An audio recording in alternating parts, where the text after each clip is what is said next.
Good evening, guys. Another Saturday evening. Hey, Ann. Good to see you. How are you doing? I hope everything is okay with you. Well,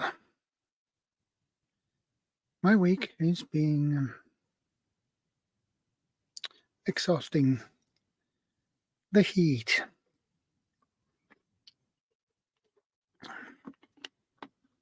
And I have been so exhausted this first week. Hey, just doing our best. Good to see you. Welcome to the stream. Well, I'm doing pretty good. It's hot. Over 20 degrees Celsius. Too hot for me. And on top of that, I had some technical issues with my microphone, so I had to use my USB microphone instead. Well, I'm doing pretty good.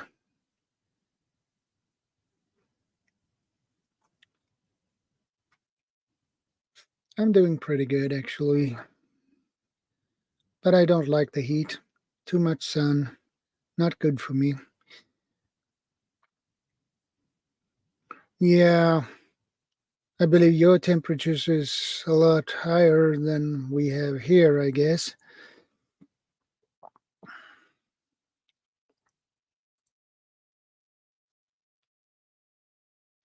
Hey, preparedness veteran, good to see you, brother. How are you doing? And by the way, I almost forgot. I pinned the StreamYard link in the top of the chat. If any of you are up for it, just click the link and join me up here. Those who has done it before, you know the drill. And for you who are new to it, well, just click the link, follow the instructions.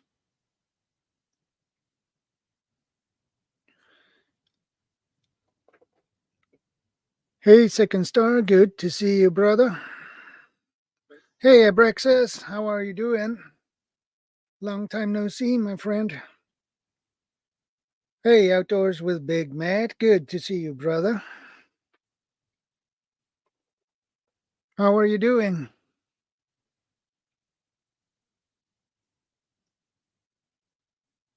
Yeah, pretty cool here. Had the fire on yesterday. Minus 14 degrees. How is that possible, preparedness veteran? How is that possible?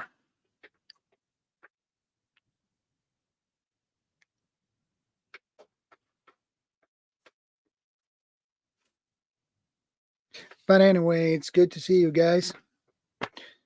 And we have a great topic. Yeah, Abraxas. Yeah, I bet you are tired. Okay, preparedness veteran. Well, today, guys, we have a great topic, I guess. Maintaining your tools. That is really important, guys. If you don't take care of your stuff. Hey, McBean, how are you doing? I am doing well. How you doing there, sir? Well, I'm doing pretty good in this heat. I feel sick as always, 24/7, but I manage. Oh, there you go. Yeah, it's summertime here. It's going to be in the 80s. It's Fahrenheit. Not quite Yeah. sure how that calculates in Celsius. Maybe in the 30s, 80. maybe. Yeah, I think it's around 32, 35, something. Yeah. in between, I guess. Somewhere in that respect. Yeah. Let me see. There we go. Now I got to catch up. There. Yeah. So hello, everybody. Yeah. I now have an internet Okay. here at home, which I didn't have before because my hotspot was very poor. So I got Starlink, Okay. and I think I'm going to have to mute that because what I'm doing is I'm hearing myself through the YouTube. Yeah. I think I need to. There's got to be a way of me muting this, Yeah. but it's on my phone, so it's. Come on, where are you at? Settings.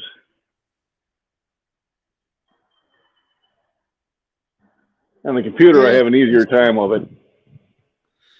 We need CR for the temperature differences. Yeah, he's good at it. So how hot is it up there? Well, we have at least 22 degrees Celsius here today. Well, that's nice weather. That's gonna be Too what? hot for me. But Too hot for you? I guess yeah, is what you're used. I prefer lower than that. I guess is what you're used to, you know. Yeah. My Hey, comfort zone is that's probably my comfort zone. You know, about 62.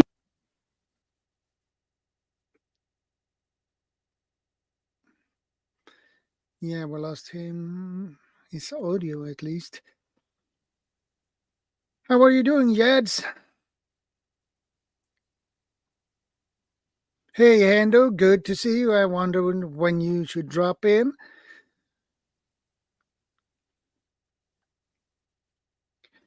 But anyway, guys, maintaining your tools. If you don't do it, you will have no tools anymore. After a while, they will break, they will rust.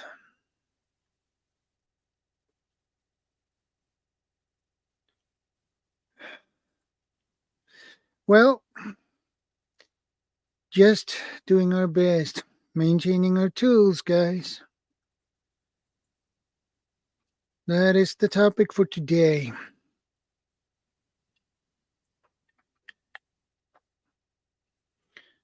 So, maintaining your tools. Take care of them, and they will serve you.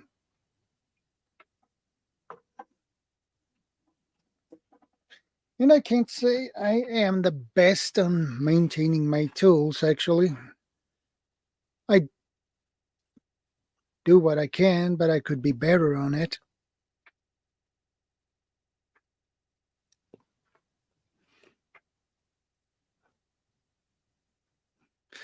Yeah, I believe the most of us are pretty lazy when it comes to that. Considering myself, I need actually to be better at it.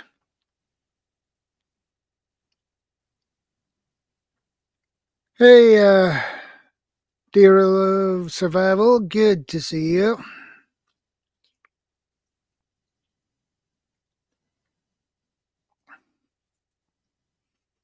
The main tool every prepper has and needs to keep in good condition is their body and mind. Yeah, that too.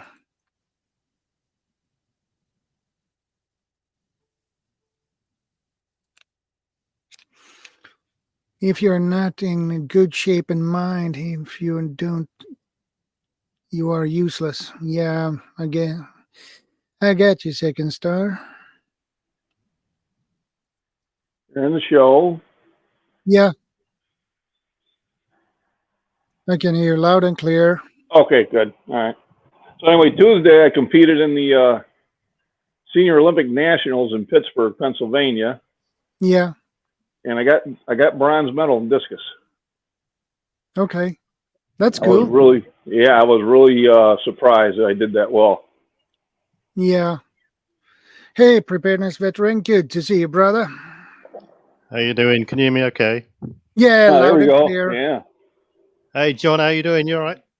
I'm doing fine. Just wait for the wife to get ready. We're going to go to a local craft show, so she can look at more stuff we don't need. Yeah, I was watching your live feed on your Olympics when you got bronze. That was a good deal. That was Yep. Yeah, I was really pleased with that. the guy in the red shirt. Yeah, he was. He had some good He was technique. He smooth. did. Yeah, he did. He threw. I think he threw a good 15 to 20 feet further than we did. Yeah, that's quite a bit. Yeah. Gives me something to chase. Yeah, Hey, well, Club it's a good get together. 7076. Good to see you. Good get together. Good competition. Yeah, it was good. Seemed like a good day. I don't know. It was quite hot as well, I suppose.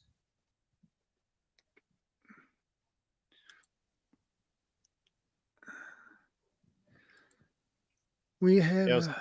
Yeah, saying earlier, Shadow. It's plus 14 degrees here. Pretty cool. We had the fire lit yesterday, and it's been raining, thrashing down with rain, thunder and lightning, howling wind all week.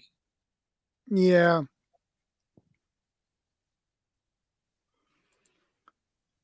That can be pretty chilling if it's raining and wind. Yeah, typical Britain, UK, cloudy, grey skies. In the summer, it rains all the time. You might get a bit of heat.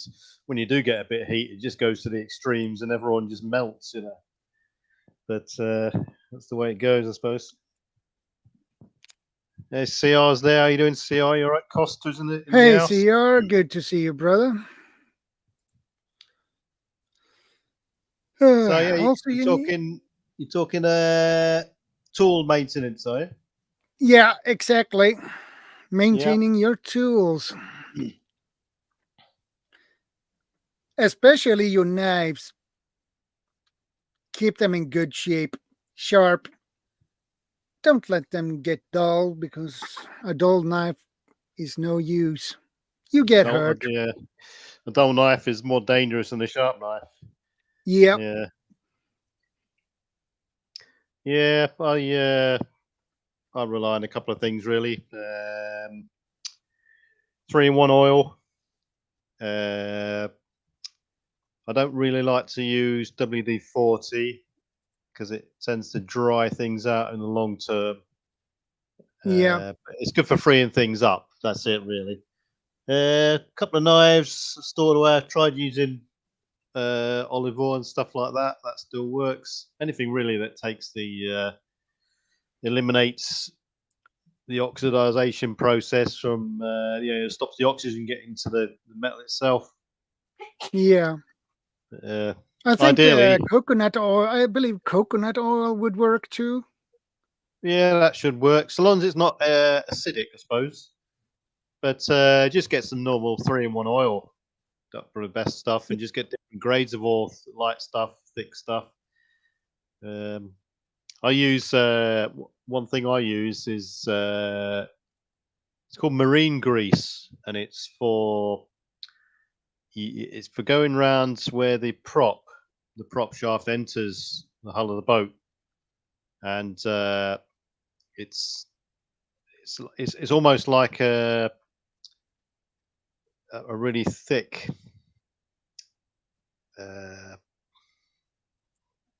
what's it called, gel, and that just seals everything off for the long term, especially if you put in tools away for the long term. That does a real good job. Stern grease it is. But yeah, if I was to go for any sort of tool nowadays, my priority, it depends what it's for. I mean, stainless steel tools will obviously last longer and need less maintenance. Look in my tool bag. I mean, the tools which seem to go rustier quicker if you leave them are things like chisels and rasps and files and stuff like that. Yeah. But as long as they're kept in the dry and you get them out every now and then, use them. A file isn't that much problem because as soon as you use it, it just all the rust goes off anyway. It's mainly Yeah. bladed items, really, especially blades in things like planes.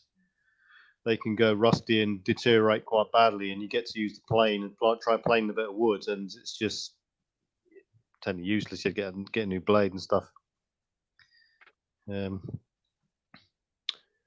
Yeah, I mean, DIY tools. It's everything from hacksaw blades all the way up to mole grips and spanners and socket sets and stuff like that. Socket sets tend to be stainless steel anyway, don't they? They tend to last a longer time. I don't really have any knives or blades in the toolkit. If I do, it will probably be a Stanley knife type stuff. Yeah. But yeah, just some light oil, spray oil. I've got a couple of I've got a mast for an antenna, and what I use on that is silicone grease as well for that. And it stops any sort of frost damage getting into the mast. The silicone grease can be used for various other tools as well, especially if they're left outside in extreme temperature. Yeah. Oh, so you make your own coconut oil. But I never thought of using it for my tools. Interesting. Yeah. Especially if it's olive oil or coconut oil. It's good if you are going to use the knife for food or anything like that. You don't want a synthetic oil on that. No. And if you're using a knife for any sort of eating, then I'd just get a stainless steel one, really. That's one of the main reasons why all my knives in the kitchen are stainless steel. You know, from eating knives to chopping knives and stuff like that. Yeah. I personally would just use a dedicated oil these days for lubrication and preserving tools, because why substitute things which aren't quite as good as the real thing, you see what I mean? I mean, it's like a bow drill. Why take a bow drill into the woods? The skill of the bow drill skill is when you're at the situation where you haven't got a lighter or any other means of lighting the fire, so you have to make a bow drill. You wouldn't take one into the woods. You might as well just take a lighter into the woods. So yeah, so same with oils and stuff like that. Get the dedicated oils, because there's a lot of technology and research that's gone into these things that maintain, lubricate, and enhance the performance of tools. So yeah, that's what I'd go for. Yeah. Yeah. Screwdrivers as well. cross-headed screwdrivers. Some people call them Phillips screwdrivers. They can be left for ages, but if they start to rust, and the cheaper ones will they'll round off quite easy. They'll just ruin your screws then as well. Yeah. The saw blades you have on a bow saw they have a tendency to get rusty. Yeah. So, well, I've got a load of spare bow saw blades. I've done nothing with them. They come in the cardboard sleeve, and as long as they're stored properly in a moisture-free environment, because moisture is the big killer in it, really. Yeah, especially if you have been on a hike and camping over the night and cutting wood with it, you need to drain that blade out. Yeah. Well, that's right. Yeah, cutting some high moisture woods, sap won't do it much good either. Yeah. I'm in YouTube jail, so I can't upload videos until July 23rd. What? YouTube jail. Yeah. I've talked about some well, YouTube might think it's dodgy, and it could be misconstrued as sort of terrorist training in some of my videos. I've never had any strikes or anything. I don't know if it's because it's a monetization Hey, thing or anything like CB. that. Good to see you, Hugo.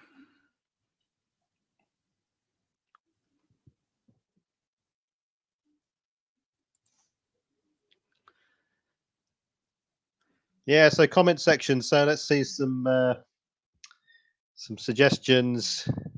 Any unique sort of ideas you've got for maintenance of tools, or anyone got any questions? Someone here is going to know how to do it. I mean, I suppose tools can be split into various sort of categories, couldn't they?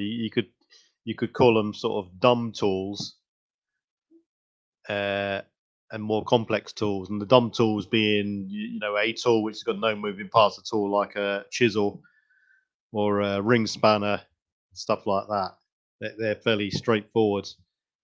You got other tools which are going to have moving parts in them, like an adjustable wrench, Yeah. a ratchet screwdriver, power tools as well. Okay, second star.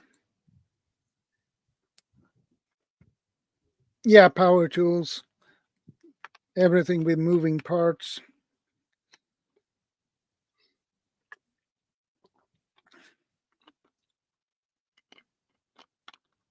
And you have what do you call them? Monkey wrench. Yeah, monkey wrenches. So just doing our best has got a little comment there, which says, when we get rusty tools from yard sales, my husband soaks them in diesel for a few days. Yeah. Okay, never heard that one before. Yeah. And that works. We used to free up and clean various on at the underside of a Land Rover. You got those like leaf springs. They tend to rust quite badly, and we used to use kerosene and diesel, a kero diesel or kero and petrol mix on a wire brush and scrub them that way, and that gets quite a lot of heavy crap off there. Once once you leave tools to go to a certain level, you get the pitting that sets in, and that's it. You're risking them failing then. Yeah, exactly. Keeping joints on multi-tools clean, especially dirt or sand. Yeah. That is a lot of stuff that can get stuck into those joints on multi-tools. I've got a couple of cabinets full of tools, and I don't really have a problem with them really. Even screws, nails, things like that. Just no real issue with them. Having a bit of oil in our bulbs makes sense. Yeah.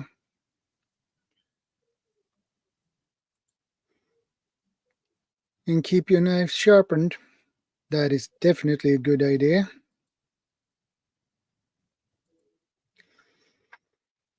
I confess, I only really clean my large gardening tools at the end of the season before storing them. Well, you should actually clean them after you use them, basically. I mean, generally, most things don't really need cleaning that much. Just a quick wipe, and Yeah, then shove them in the yeah. shed, and they And should at be the end okay of for the years. season, you can do a more. You can Yeah, clean them a little bit more further, more careful. yeah, get a bit more of an in-depth clean. So Yeah, most tools you buy now are quite, there's a lot of competition out there with tool makers and stuff like that. So you could you could it sounds bad, but you could just literally leave them in the shed and leave them until the end of the year or whatever, clean them once or twice a year, unless they're heavily yeah, gunked up. I find the things that do really deteriorate quickly are tools with like wooden shafts on them, like spades, Yeah. the shaft of a shovel, hammers, stuff like that. Yeah. Because if you leave them in somewhere, I don't know, where it's got woodworm, for instance, if it's not treated wood or anything like that, they can get woodworm, or the wood can rot, or rotting wood is a big one, and it's surprising how quickly they rot in just leaving them outside for a couple of Yeah. months. Pure neglect, really. And anything with plastic as well. You've seen all the the white garden chairs and stuff like that, or if you leave anything outside, any coloured plastic particularly, because white reflects the heat more than sun, plastic deteriorate and break down a bit more, and they become quite useless. Yeah, I noticed that too. Things like the plastic handles of screwdrivers and stuff like that. When people tend to abuse tools quite badly, you get screwdrivers which are used as chisels, and Yeah. people hammer the end of them and stuff like that. And if you've left them out in the sun, that plastic becomes brittle, and it will just sort of shatter when you strike the end of it. If it's a plastic Yeah. one. And you get some shrapnel flying. And if you're bad luck, you get one in the eye, and you don't want that. Oh yeah. Never ever. I mean, people only learn this through experience. Never ever do any DIY without wearing goggles, because it's for such a simple piece of protection. Yeah, A exactly. flying piece of debris in the eye, a piece of paint which has come off a roller and it flecks you in the eye, hot shard of, and eyes is just so fragile. It's just unbelievable. And people nowadays have got no excuse not to wear any sort of eye protection, or even when it comes down to it, breathing protection. And then you can go further, hand protection, and so on and so on. But yeah,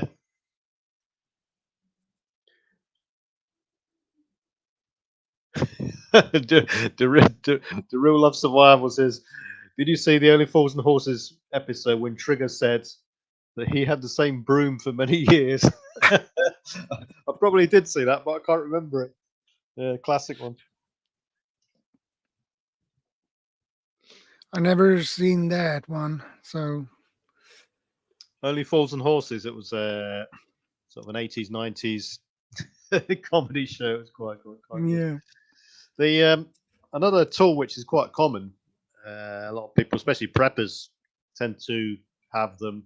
Chainsaws. Chainsaws can be Yeah. a real hard thing to maintain, look after, and preserve. Yeah, especially the chain itself, you need to sharpen it on a special Yeah, way. You oh, can't just sharpen it. You need to do it in specific order. yeah. It's a little bit tricky, but when you learn It, it, it takes a lot of time. I've got it does. about 8 chainsaws. I think 2 of them work. I made the mistake of buying a load of electric chainsaws, and they're just not up to the task, really. The battery is just rubbish. Anyway, I ended up buying a petrol chainsaw, and at the end of the full brunt of it is I've got about 50. I never throw away the chains, so I've got a hook with loads of chainsaw chains hanging off them, and they are time consuming to properly sharpen. Put it that way. You got to get the right Yeah. file, the right angle, and all this sort of stuff. And just maintaining the chainsaws themselves. The big one I find is the pull cord phrase. That they quite regularly go. Yeah. You can, Even those pull cords can snap, and you stand there with a handle and piece of cordage. sounds like Okay. you're talking from experience. Actually, I have seen someone pull that cord off. So, but that was on a lawnmower, so that was not very fun. Yeah, as Hig Hope says chainsaw sharpening is a must. There's nothing Yeah, worse, you just cannot have a blunt chainsaw chain. It's yeah, and extra chainsaws, yeah, they're a good prep because they're so cheap, they're small, and they'll keep you going for a long time if they're well maintained. Same with generators. The generator pull cord, yeah, they quite easily fray because people tend not to pull them in the same line of pull that they're designed to, and they rub against the edge when you pull them, and they eventually fray. Yeah, and extra chains are a good prep too. Yeah. yeah. Hendo's put the link for that Holy Forged Horses link. Okay. I opened that link and I have to watch that later. Um, You I got probably will left my butt off, but the best thing to do is go to the top 10 best moments. That'll be the one to watch. If you can only take the rule of survival, if you can only take 3 tools in a bug out bag, what would you choose? 3 tools, right? a So knife, a saw, um, maybe a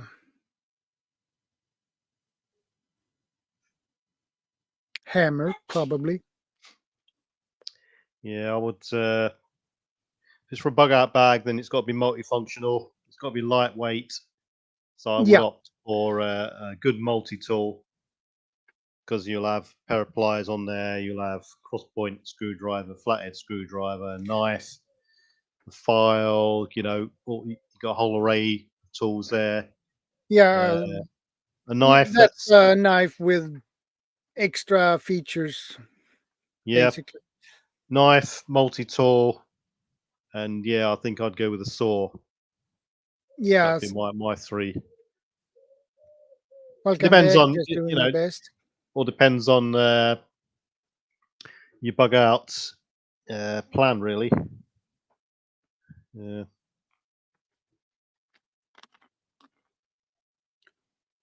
Multi tool.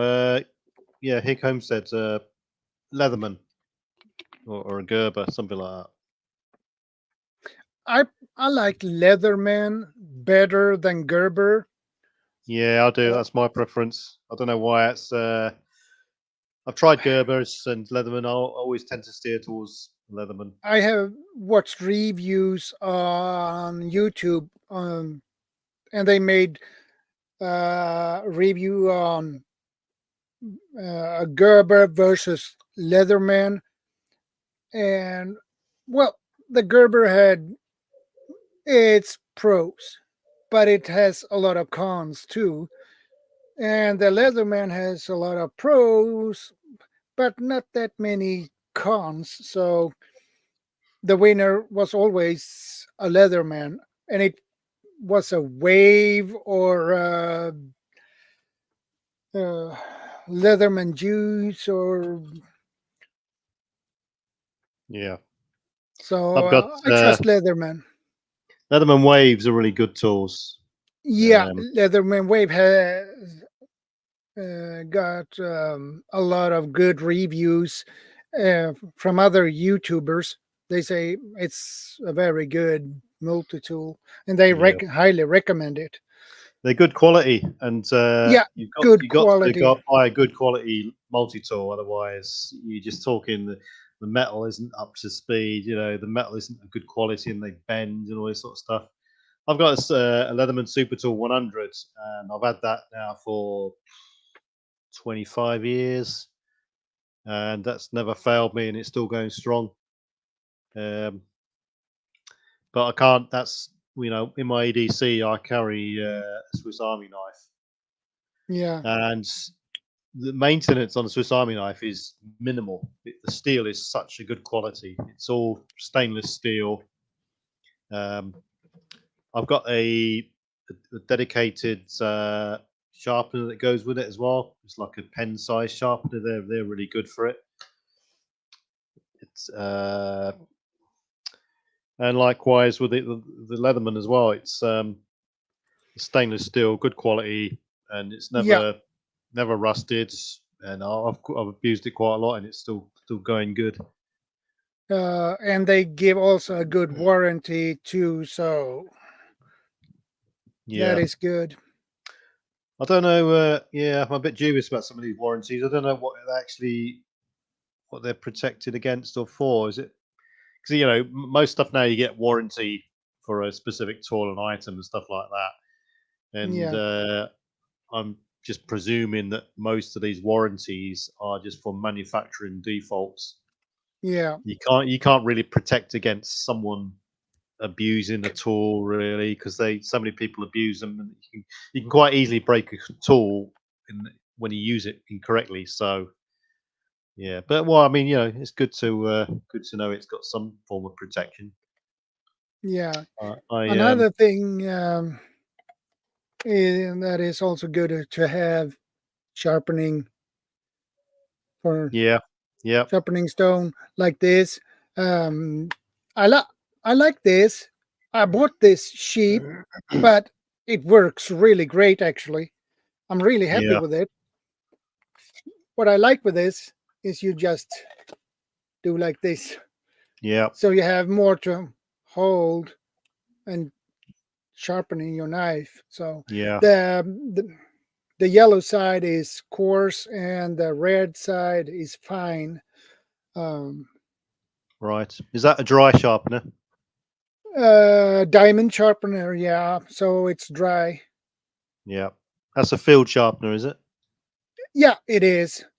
So basically, you don't have to do anything to it. You just pull it out and go. So it looks similar to similar concept to the Swiss Army sharpener. It's called the Victorinox sharpener for the Swiss Army knife. They're brilliant sharpeners. They are. Like I say, it's the size of a pen. Good for EDC. Yeah, Yeah, that field sharpener looks good. Yeah. I've it's got a it's a decent size. It doesn't take much space either, so doesn't weigh that much either. But so that's good. yeah. Well, yeah. I mean, if you're taking that sort of tool out to the woods, knife, then you've got to have some form of sharpening it, because you can quite easily dull the blade very quickly, depending on the steel. I've got a couple of thin diamond sharpeners in my bag, but for home use and stuff like that, I've got some Japanese stones, 4,000 grit one side, 1,000 the other side, and the other one's 2,000 and 6,000, I think it is, and then a strop to go with it as well. So yeah. So No, this a one I good have thing. used for years. Good. Yeah, definitely, because those things, like you say, they last for years, and they're almost like a one buy item, and that's it. Buy one for life. Yeah, One thing I'll say about this first year this happened to me on these the Japanese sharpening stones. They come yeah, on they're two sided like your one there. They come on a wooden or bamboo base, and the yeah, base has got sort of 4 rubber feet on it, so it doesn't slip around. What I found was, and I was none the wiser when I first got it, because what you do is you take the sharpening stone or the block and you immerse it in water for about 15 minutes to get rid of all the bubbles. Anyway, you do that, you sharpen your knife, you finish sharpening the knife. I put the stone, I didn't dry it out properly, and I put the stone on the wooden base and left it to the side and forgot about it. And literally a week later, the moisture in the stone seeped through to the bottom and started dripping onto the wooden base, and it started to split the wood that it was the wooden base on it. yeah, And eventually there was sort of mold spores starting to develop on that base. So classic example of neglect, really. But you learn through your lessons. So what I do now is I wrap there once I think the stone is fully dry, I'll wrap it up with newspaper for another week or so, and then just try and dry the. Don't store the stone on the wooden base because it'll Yeah. just it's not good for it at all. Dear of Survival says, I think if it's a good idea to have a cache on tools hidden outside of the city. What do you think? Well, I know a guy here in Sweden, a prepper. He put some tools and food and things in buckets and hid them. So, and Yeah. he put them along his bug out route. So that is a good idea because he has extra tools. So Yeah, anything that will help you get to your bug out location is definitely a good thing to adopt. If you need tools to get to your bug out location, if you need caches to get to your bug out location, all well and good. If you don't, then you don't need them, unless you are going to store have caches for longer term use as sort of backup set of stores to go to and uncover at some point. You might be in a position where you think your main location or your bug out location could be compromised, and you might have a series of caches dotted around the local area to back up your bug out location. An extra contingency. So whatever you want to put in there, crack on. Tools are a good idea if you need them, especially knives. Knives, axes, saws, spades, the basic tools that will enhance enable you to build the basic of instruments and tools. One thing I'd say about caches, though, a lot of people just think you can just dig a hole in the ground, shove a plastic bucket in there, and cover it up. But they've got to when you look into caches, you start doing them. You've got to consider other things with caches, like a drainage sump at the bottom of the cache, and you got to build it right, because if you don't, then throughout all sorts of weather conditions, from frozen ground all the way through to heat and heavy rain, unless you got, for instance, a drainage sump, then it's going to collect water, and your cache is potentially going to fill up. So yeah.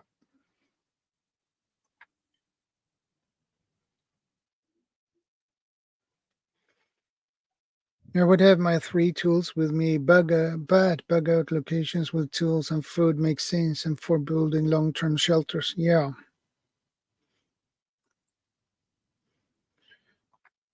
I had ammo cans caches along bug out route, but at old house. Still building up the caches here around new place in more than one direction. Yeah, that is a good idea to do. yeah, CB. there's various reasons for caches. If you're going, it can extend your stay in a certain location, because there's only so much you can carry. You can have caches along a route to ensure that if you have to bug out of a certain location quickly, and you have to leave a bug out bag or anything, it will make you. It'll ensure that you can continue on your way without a bug out bag, so to speak. Or you can, like I said earlier, is if you're in your location, whether it be your bug out location or wherever, then you can have them in the immediate area, so that if you're completely compromised, overrun with marauders and all this sort of stuff, you're talking extremes here, then you can Yeah, you got some sort exactly. of other backup to go to. But that's the extremer end of the scale. We're not quite at the sort of zombie end of it yet. But I mean, if you're gonna, let's say, you store something in something like a cache, then the cache is going to potentially be a damp, dark, cold place, and then ranging through to hot, dry place. So you want to look at long-term sort of storage of things, and I suppose the air and the preventing oxidization is the big thing. I would Yeah, tend it is. to, say, for example, caches from World War II all the way through to the IRA and Afghanistan, Iraq, and so on. People used to, for long-term stores, weapons, say, and knives and all this sort of other stuff, they used to use grease and wrap stuff in grease as a long-term sort of preservation method. Yeah, just doing our best. Catch you later, folks. He's off. Got to pay attention to my cooking. Don't burn the house down. I'll catch you on the flip side. Yeah. Ark Wildman Survival, good to see you. Hey, Arkman, good to see you.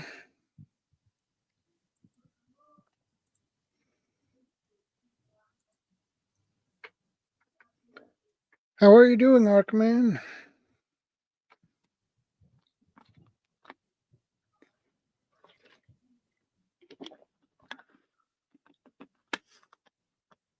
If you're gonna store tools in your caches where you know it's dark and damp, I suggest you oil your tools and wrap them and store them like that in waterproof bags, plastic bags. Oil them, wrap them, grease them. We used to have something called a long-term light preservation troop, and it was a section of blokes who used to, their sole job was to maintain a series of specialist equipment, because you can't use it all the time. Anyway, this special set of Land Rovers, and they'd go down to this hangar, and this team of blokes, their sole job was just to maintain and preserve these vehicles. And what they do is they just keep them ticking over, running every now and then, because if anything, as we'll probably know, that moves, if you don't use it, move it, and operate it regularly, then it will just seize up, and you'll be left in a situation where you're breaking out the WD-40 if you've got any left. So yeah, you got to keep using things to keep them moving and maintaining and keep them in working order. Especially, I've got an old hand drill, and the cogs on that, it's heavy steel cogs within it, and if you don't look after that, if you don't grease that or all that, that quickly goes rusty very quickly.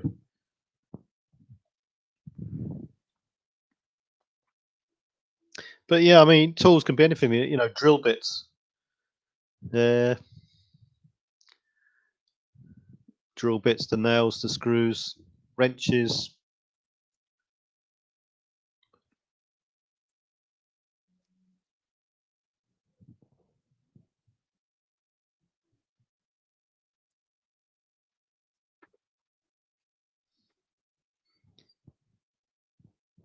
So what other tools have we got then?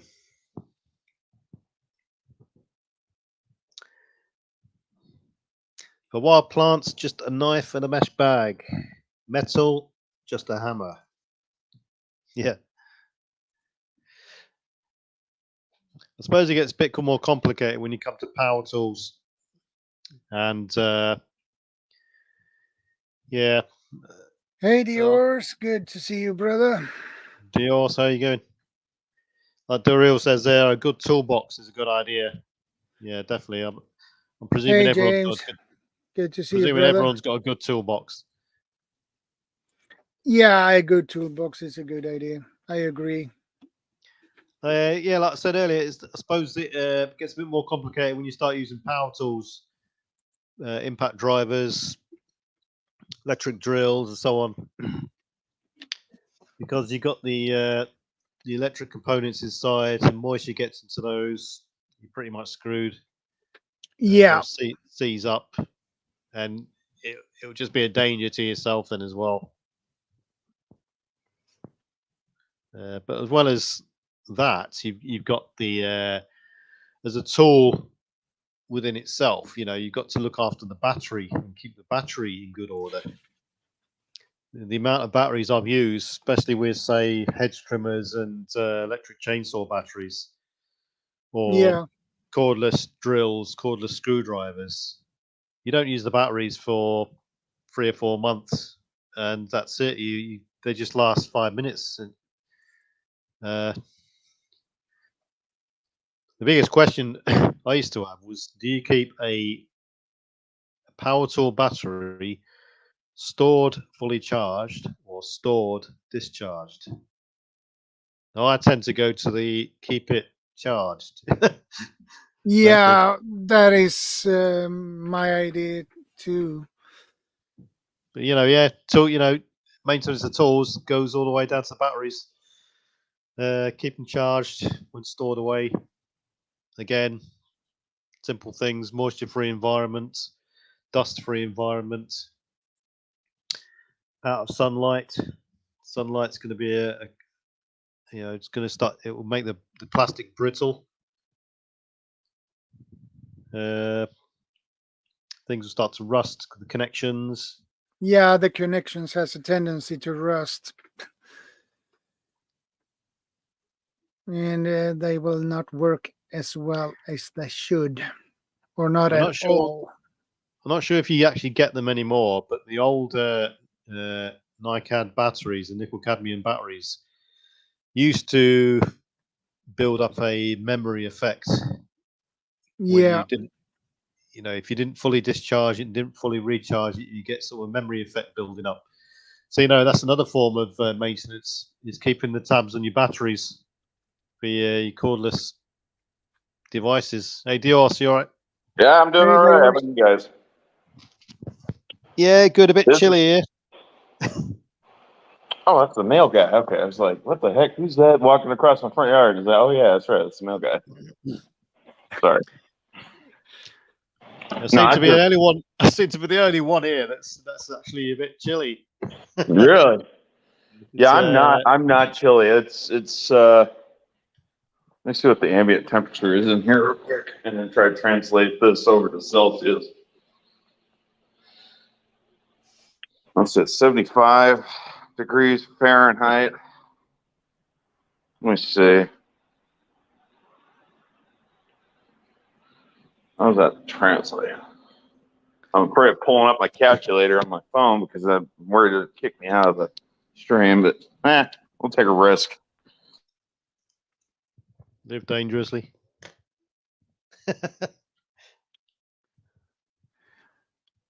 7-21. Thanks, CR. Yeah, CR is pretty quick to calculate that. There we go. All right. 75 inside my house. So it's, what is it, 23.8 degrees Celsius? Does that sound about right to you guys? Yeah, CR's confirmed 24. Yeah. He's the double checker, quality control. Yeah, double check it. Yeah, I'm not hot at all. It's been warm outside out here. I mean, it's cooled off a little bit because of the rain, but because of the rain now it's humid out now. So now you're not just dealing with just outside ambient temperature. You're dealing with that humidity that's in the air, and you feel like you're getting broiled to death. Yeah. That's the whole reason why I live out in West Texas versus East Texas. West Texas, it's dry, whereas East Texas, this is a constant. This is a regular. You feel like you're dying. You're sweating. just because of the humidity that's in the air. Like it could be cool outside, but it's so dang humid out. And that's actually a factor over here. I guess you want to talk about, actually, no, that'd be a factor just about anywhere. If you're talking about tools and everything like that, you know, the excess amount of moisture, and you were briefly talking about that in the power tools, but like, yeah, excess amount of moisture just even in the air, it's pretty destructive for a lot of tools, a lot of hand tools. Heck, even the pew-pews out there and their associated components.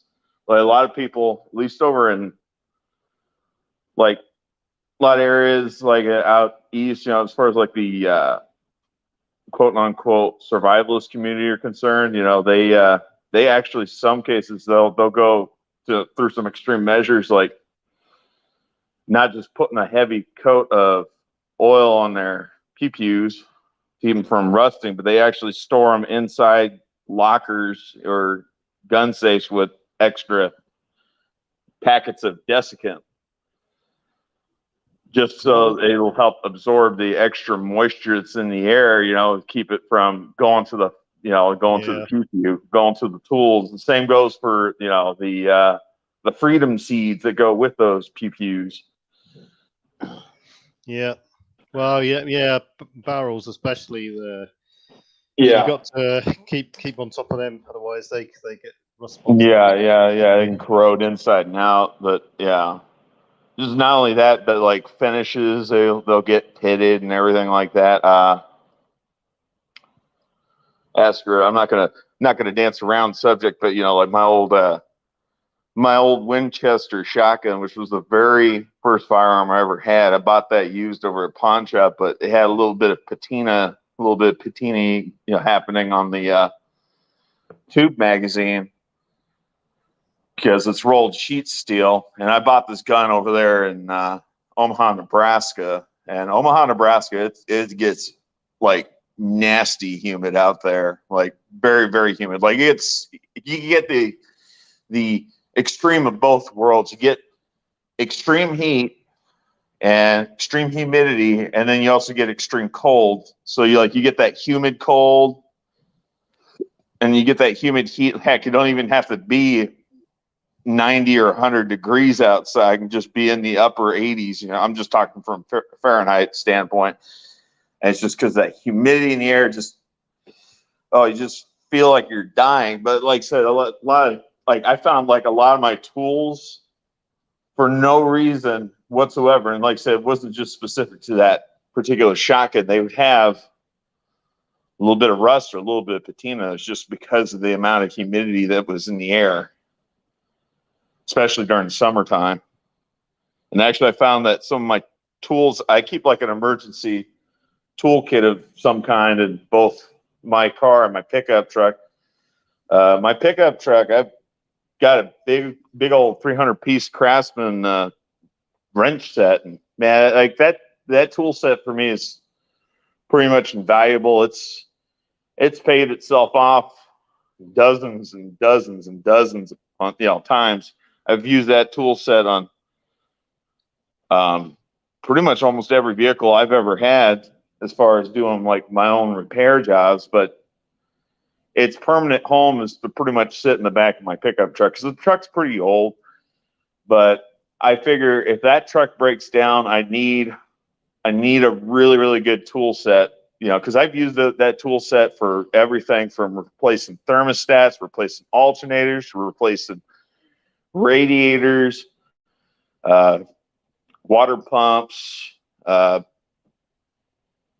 serpentine belts, everything, you know. But you know, like I said, that tool set, because it sits out in a uncontrolled environment. Yeah, the environment is fully enclosed, but it's uncontrolled as far as how much heat it gets exposed to and how much moisture is in the air. Like there's a lot of tool components in there that are not nickel chromed, you know, like the sockets and all that. They, you know, some of those tools, like especially like the screwdriver bits, because I got like a multi-piece replaceable screwdriver bit set.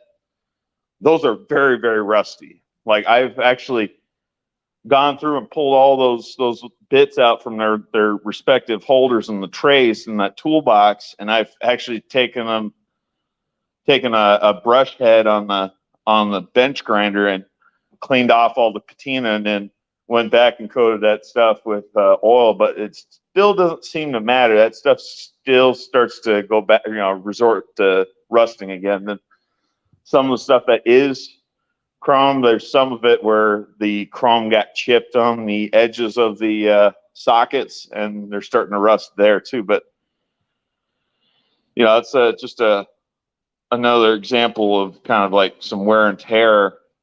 And like I said, I don't think so much in terms of WRLS HTF for those particular tools, but they would be a key component for me if WRLS HTF were to ever happen, and if I was to ever have any sort of chance whatsoever to get my truck running again. Speaking of which, the truck itself, it's also another tool that a lot of people, don't really think of, good running automobile. It's a transportation. I actually gotta go out there and crank that thing over because it's been sitting for about a month and a half. But I actually have a battery maintainer that I hardwired to the battery harness, and I just basically plug it into an outlet to basically maintain the battery charge. I just got to turn it over just to make sure that everything runs and the seals don't go bad. They don't dry out from the truck sitting for too dang long. And that goes for any vehicle, by the way. Any vehicle, any make, any model. You don't want it sitting too long because the battery loses its charge, seals go out. Tires actually, believe it or not, of all things, actually start to dry rot just from sitting. Like they're less likely to dry rot if they rotate.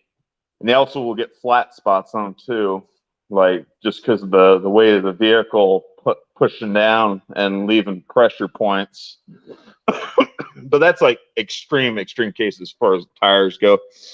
But they will start to you'll start to notice like little hairline cracks on the tires. And like I said, a lot of people don't think of their automobile as a tool in the classic sense, but I mean, it's taking mechanical energy and it's converting it into locomotion, and it's actually saving you time, energy on your part, and calories to transport you great distances or to transport large number of goods with you. So, and like I said, when it comes to vehicles, I used to have a small Suzuki, and if you leave the handbrake on, you go away for 2 days, come back, the handbrake's stuck, and the rear brake discs as well. They rust quite quickly. So you got to keep moving these things all the time. Even things like it doesn't necessarily have to be a high moisture area. Taking a tool from a cold to a hot environment, or vice versa. Condensation would build up on that tool as well. If you leave it, exactly, that would just rust straight away. And the perfect example is like what you're describing there. The temperature change, like when you were going from cold to hot, or cold to just mildly warm, because then that it's kind of like the sweating effect of like a tall glass of lemonade or a tall glass of ice water, with ice cubes floating in it. It immediately starts wicking up that condensation, just a minor bit of humidity in the air, and it starts to condensate, and droplets start to accumulate on the sides. But it could be due too. It could be due too, right? Due in the mornings. Yeah. If you ever go camping, I gotta always remember to put the tools so they're not in the open air, because the dew will just hit it, right, in the mornings. Oh yeah, wake up every morning, everything's covered in water. Yeah, well, droplets and stuff. Yeah. Oh yeah. Surprisingly, how quick things rust. I read once that when metal rusts, it can expand 7 times the amount of thickness than it originally was. Yeah, you know, That because if you makes ever sense see to a me. sheet of metal, sheet of iron or steel, uncoated or unpainted or anything like that, and you see these rust bubbles start to develop, they can 7 times the amount of expansion they can develop. Yeah, I believe that. A lot of the Achilles heels for like reinforced concrete is that rebar and hog wire or whatever it is they put in the core of the concrete to give it its strength. Yeah. Because concrete, to some degree, and it also depends on the type of concrete and the mixture of it, chemical mixture. There's a lot of concrete's porous, and like I don't know how they do it over anywhere else, but like over here in the U.S., and I would also imagine it's probably the same in Canada. If they're doing like a poured concrete foundation of any kind over here for a house that's got to either have like a basement or a crawl space. Before they backfill that foundation in after they've done pouring it, they always coat the bottom, up to the I guess the top of the topsoil where the soil is going to be graded. They always coat that with basically black tar to as like a barrier, as a means to keep the concrete from being able to wick in moisture right there. But like you said, the rebar and all that's the Achilles heel for pretty much all concrete out there in existence, because eventually over time the moisture is going to get down in there. It's going to make contact with that rebar, the material that's designed to reinforce the concrete. And like I said, when it expands, it will crack the concrete. Actually, we see that a lot on some of the old coastal defences in Britain. Yeah. All the old concrete pillboxes and lookout posts that have started to rot away and fall into the sea, some of them. And one of the first things you see is the bits of rebar starting to stick out the concrete, rusting away. Yeah. And what was I going to say? Yeah. And like you look at like bridge girders, like those are made from some very super heavy, thick pieces of steel, like thick pieces of I-beam, columns and stuff like that. And you'll see when that stuff starts to rust, it actually comes off in like big, like huge metal flakes, and it's like layered, like it's kind of like an onion as it peels and flakes off of itself. Yeah. See that with quite a few exhaust boxes as well. You see the flaking effect coming off. I used to have an Alfa Romeo, and I'm sure the exhaust box on the back of that used to be like 4 inches thick, because peel after peel after peel and layer after layer of this steel used to come off it. I thought at some point that's going to start. It's going to be a hole in it somewhere. But, oh yeah, no, I had this truck that I still have. It's a 35-year-old Chevy truck, and it's seen better days. Mechanically, it still runs. It's still in good order. I just don't have the $15,000 to $20,000 that I would need to actually give it a proper full body restoration to get it so it looked factory new again. Like it's got some dents, got some rust and everything, but the original exhaust I had replaced on that thing probably 7 years ago now, 8 years ago. I had rust holes up and down that whole thing. Like the entire exhaust just needed to be replaced. There was nothing that was salvageable on it. But that's what happens when you got a vehicle with 30 years of wear and tear and regular use, and some cases being exposed to areas where they put salt down on the roads. Yeah. Oh yeah. There's definitely developments in the pipeline. One of the reasons why I picked the my van, the make and model of my van, was because it's got a galvanized steel body, and they will never rust unless you chip the paint and go right down to the bare metal. Yeah.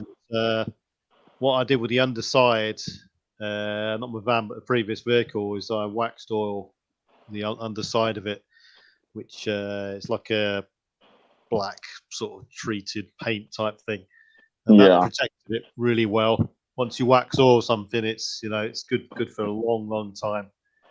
I suppose there's not much really the end user can do. It's just basic sort of maintenance and some sort of maintenance regime, regular checks, regular use, cleaning things when you're not using them or when you finish using them, lightly grease, lightly oil, various components, and have a properly designated storage area for it too. So that way you can find the tools later on. This is not. Subject to tools is not necessarily for WRLS HTF or even SHTF light. It's pretty much for everyday use. Yeah, could be a vacuum. Definitely. Could be a vacuum. Yeah, vacuum cleaner. Vacuum. I've seen vacuum cleaners so many times. People don't remove the excess stuff wrapping around their brush heads. Yeah. Oh yeah. Buildup happens all the time. Like you get like a piece of string or. From carpet or hair or human hair gets wrapped up in that. And people wonder why it doesn't work. Why isn't it sucking up? Why? Right? It's because of that. If you maintain it, it'll keep going. Yeah, maintenance is one of those things. It's part of the it might as well be part of prepping because I will say this much about vacuums. I'm just kind of going off a bit of a tangent because you had to bring them up. Not all vacuums are. I'm a sucker for it. I was gonna say not all vacuums are built equally. I have gone through Hoovers like nobody's business because they're just cheaply made POS vacuums, in my opinion.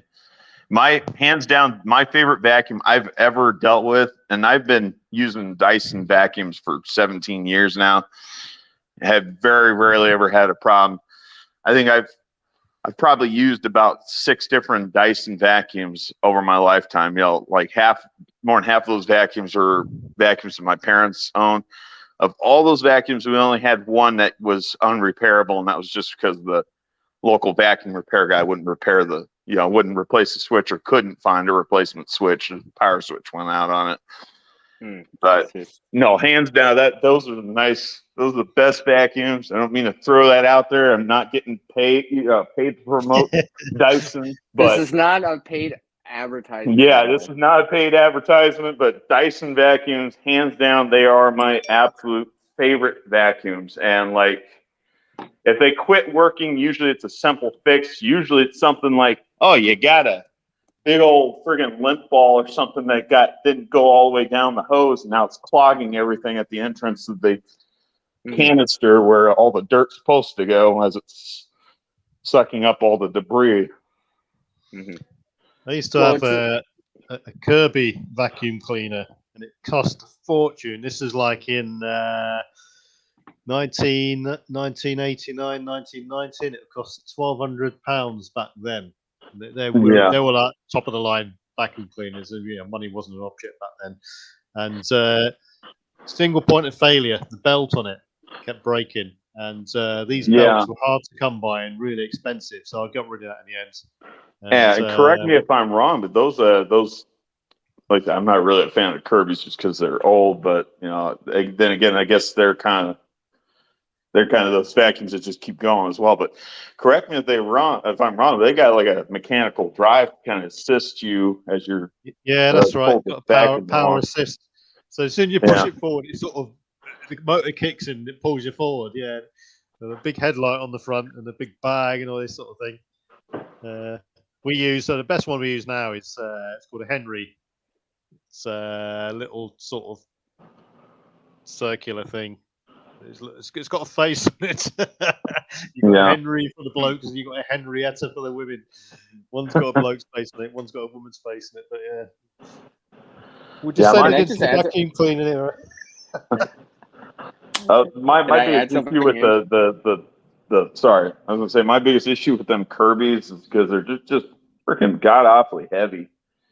And most of them, they look like they were built back in the 40s or 50s. It's like, man, like just no, like there's no ergonomics. They don't look like they changed the design. Like I understand the sentiment of if it ain't broke, don't fix it. But you know, it kind of limits your product to a degree because now you can't really easily vacuum stairs without having to carry a whole bunch of extraneous amounts of attachments that long hoses and everything. I can do that with my Dyson, no problem. I can do that with all the Dysons I've ever had, no problem. But Kirby, no, you can't do that unless you built like Arnold Schwarzenegger back when he was young. Well, PB is, anyways. Sorry, what were you gonna say? What, young? I was. Oh, I mean, like 10 years ago, PB, right? That's what I meant. Oh, yeah. Yeah. Go on, Ed. What No, were you going to add something for? Say, go on. Yeah, I was gonna say was like maintenance. Let's just say a vacuum cleaner because we're talking about it, right? In terms of if you maintain it, you don't have to buy a new one just because the belt's not spinning or the brush head's not spinning. Oh, I can't see. I don't know. I'm just gonna buy a new one when it could be a so simple fix, right? Yeah. Buying like another $150 vacuum because this one you have isn't. Oh, it's not, the brush ain't spinning. Maybe you can actually get it to work and not have to spend that $150 per se, right? So, because I've noticed that every so often it's just like it's not that hard to like fix the brush head on a vacuum cleaner. It's not that hard. It's not that complicated. It's just doing it. Yeah. You know, because I've seen lots of times where people just throw that stuff out. It's just like, really, or they let it go so far. Even my buddy that had a Dyson, right? He screwed up the brush system in there. There was stuff wrapped around, whatever, cat hair, yarn, whatever, right? So I'm just like, dude, you gotta open this up. The brush ain't gonna work with stuff wrapped around it. It's just, and not only that, you might wear it out if or something like that because now you're trying to use it with the brush just, not freely moving and stuff like that. So you got me increase the wear and tear. Two different things there, CR, like two things I kind of want to springboard off of that, that relate. So one of the things I want to say in relation to vacuums, well, actually just any tool as far as, just keep, knowing what to do. Yeah, you just got to know what to do as far as the maintenance goes, just simple stuff. Like you're saying, pulling the brush head assembly apart, pulling out whatever it is that's wrapping up around the brush head. Now, the other thing to springboard off that, one of my particular Dysons, and this is one of the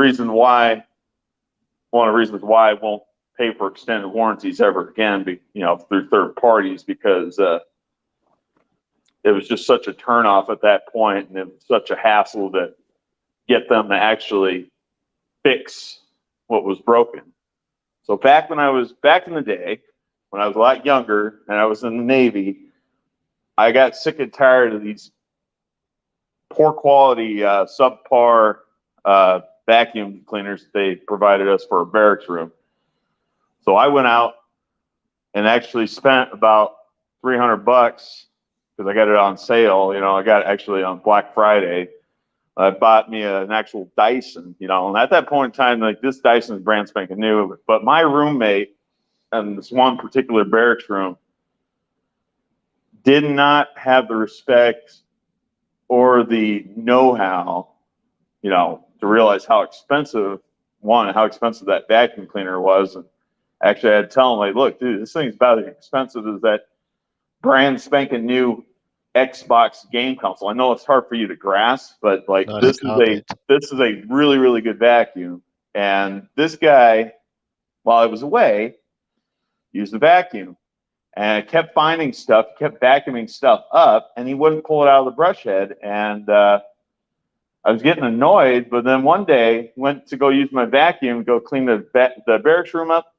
He had burned up the motor to the brush head assembly, and he had vacuumed up a set of corded earbuds, and the earbud cord had wrapped itself around in that brush head assembly and bound up that motor and burned it up.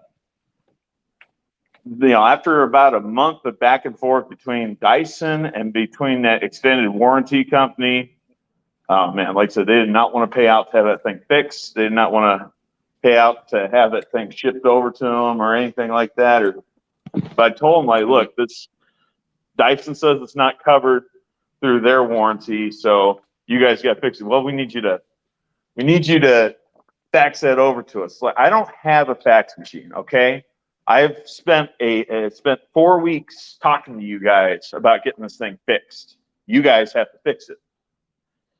But like, eventually got that fixed. But I'm just saying, some people, they don't have the appreciation for the tools that are in their possession, and some people, they don't know. they lack the common knowledge of what to do to fix or to troubleshoot, or to just, in his case, my roommate's case, shut the dang vacuum on, shut it off immediately. Nope, he just kept going, and he burned up the brush head. And I'm like, yeah. I was so mad at him. Yeah, when you don't maintain something like that, and then it just gets worse and worse, and next thing you know, you have to buy it because you just burnt up the motor. Yeah. Because you decided not to let the brush head fix it. You know what I mean? So now it's like, Yep. And then eventually it's done. So maintenance can help you save money because you're not spending more money to buy something new yet. Yeah. And then unnecessarily, right? Like a vacuum cleaner, right? Because a lot of the times, it's usually that's the issue. It's actually most vacuum cleaners that people have tend to have with the brush head.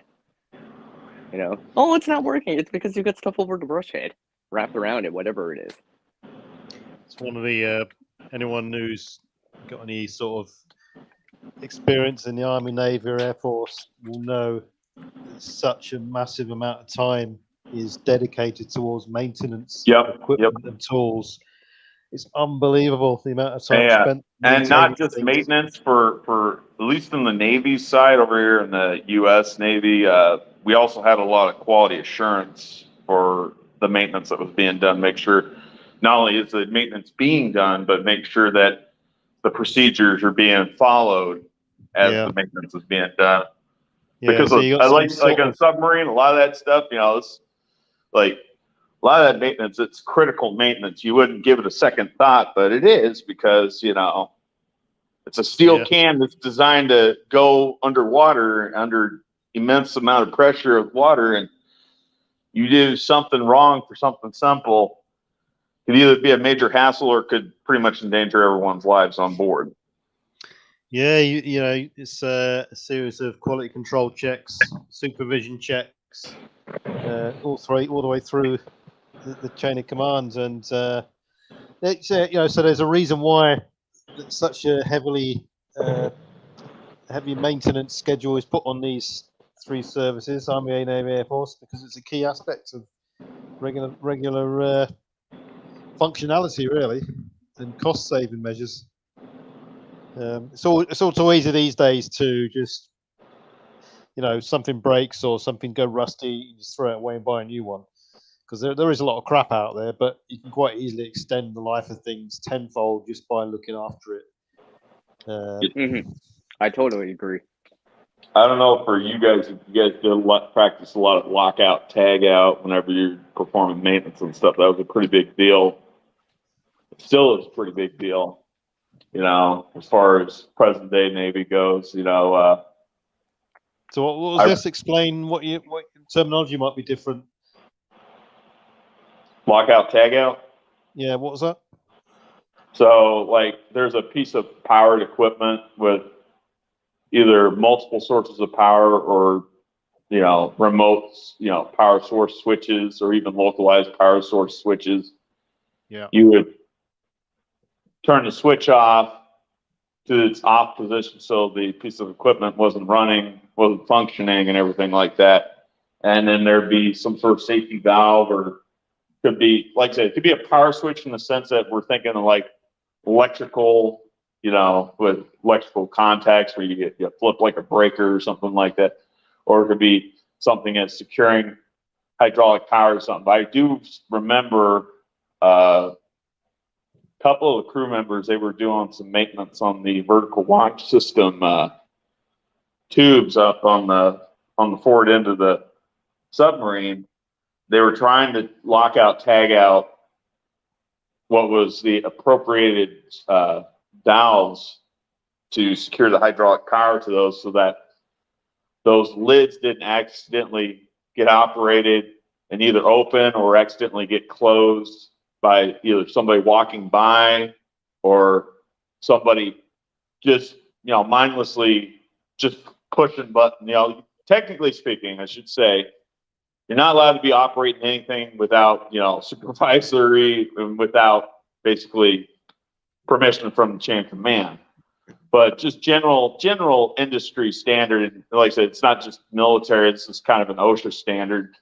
But if you're doing maintenance on a piece of powered equipment, you are to do what they call lockout tagout. You hang a tag on whatever it is, whatever switch there is or whatever valve there is to provide power for that piece of equipment, to notify everyone, hey, this is a piece of equipment is out of service, it's being maintained, do not remove this tag, do not try to attempt to operate this equipment. Yeah. Otherwise, you could lose your job, termination, at least as far as like that's the civilian sector. In the military, it would be straight up, you could get yourself a court martial for operating a piece of equipment, especially if you're found to be operating a piece of equipment negligently and it resulted in somebody's death or serious maiming. But yeah, you'd hang you'd hang a tag, you would tag out this equipment, and then some cases you'd also put like a physical lock on whatever switch or valve it was, so it could not be actuated, whether accidentally or purposely. Yeah. Oh, good. And the whole idea is to keep people safe, especially on the maintenance side for the guys that are going in and maintaining this said equipment. Well, these hydraulic doors for the vertical launch system on submarines, they can not, like if you're standing on top of them, literally they open up so fast they can actually catapult a sailor or an individual who's standing on top of them into the water. Like that's how quickly that's from the humorous side of it. Okay. Is that been done on purpose? Yeah. Well, that's the thing though. You don't want to be doing that. You can get in a lot of trouble. But like I said, none of that is ever done. Unless somebody's looking to get themselves kicked out of the Navy for the rest of their lives, because this is a safety issue. Like we're looking at, like I said, we're looking at the old slapstick comedy, humor side of it. They got launched into the water. Ha, that's funny. Those hydraulics and those doors are very, very heavy. And if they were to close or anything, like the hydraulics were to accidentally drift and that lid was to go shut on top of somebody, it'll crush them, it'll kill them, literally. Like doesn't take anything. That's why lockout tagout is a big deal in the Navy as far as that goes. But these two particular sailors, they were senior enlisted sailors. Like both of them together had between two of them close to 40 years experience, being in the Navy. And it was a fire tech control guy, and it was one of our senior torpedo men's mate. They're trying to lock out, tag out the appropriate BLS tube hatch, all the hydraulics go into those so that nobody doesn't inadvertently, accidentally operate that equipment. They accidentally locked out, tagged out the wrong piece of equipment. Now, thankfully, nobody got hurt, but it's a big deal in the Navy, and these two did get reprimanded for not double checking and triple checking to make sure the piece of equipment that they secured was the right piece of equipment. The other side to that coin too, aside from personnel getting hurt, is that if that particular piece of equipment was to become energized and there was any tools or anything that was in the way, and that thing was to close inadvertently over that BLS, that BLS hatch was accidentally closed, It could actually damage the machine surface and the seals on those hatches. And you want to talk about another issue, another hassle. Now we've basically taken a $3 billion submarine and we've taken it out of service for the next 2 months while it's at the shipyards, and the shipyard crew now have to come in and replace those said components because we can't do it ourselves. This is some specialized. These seals are not only big, huge. Like, I'm not talking about the O-ring gasket. I'm talking about like basically these machine surfaces. Now you're dealing with like basically like a 2-ton piece of steel hatch and machine surface that now has to get yanked out and replaced. Got heavy equipment involved now. And Yeah, believe so me, it's going to go up the chain of command. A whole bunch of people are going to get rode up and likely either get busted down a few ranks or possibly kicked out entirely from the Navy for just sheer ineptitude.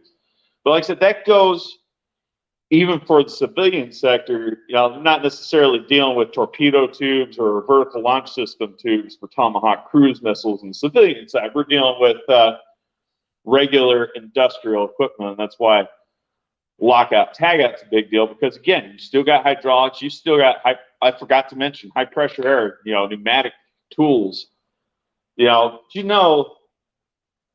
High pressure systems, and I found this out from the Navy, high pressure systems such as pneumatic tools, so the pneumatic pressure system for your average submarine, we're not talking about a couple 100 pounds of air pressure. No, we're talking like over 5,000 pounds of air.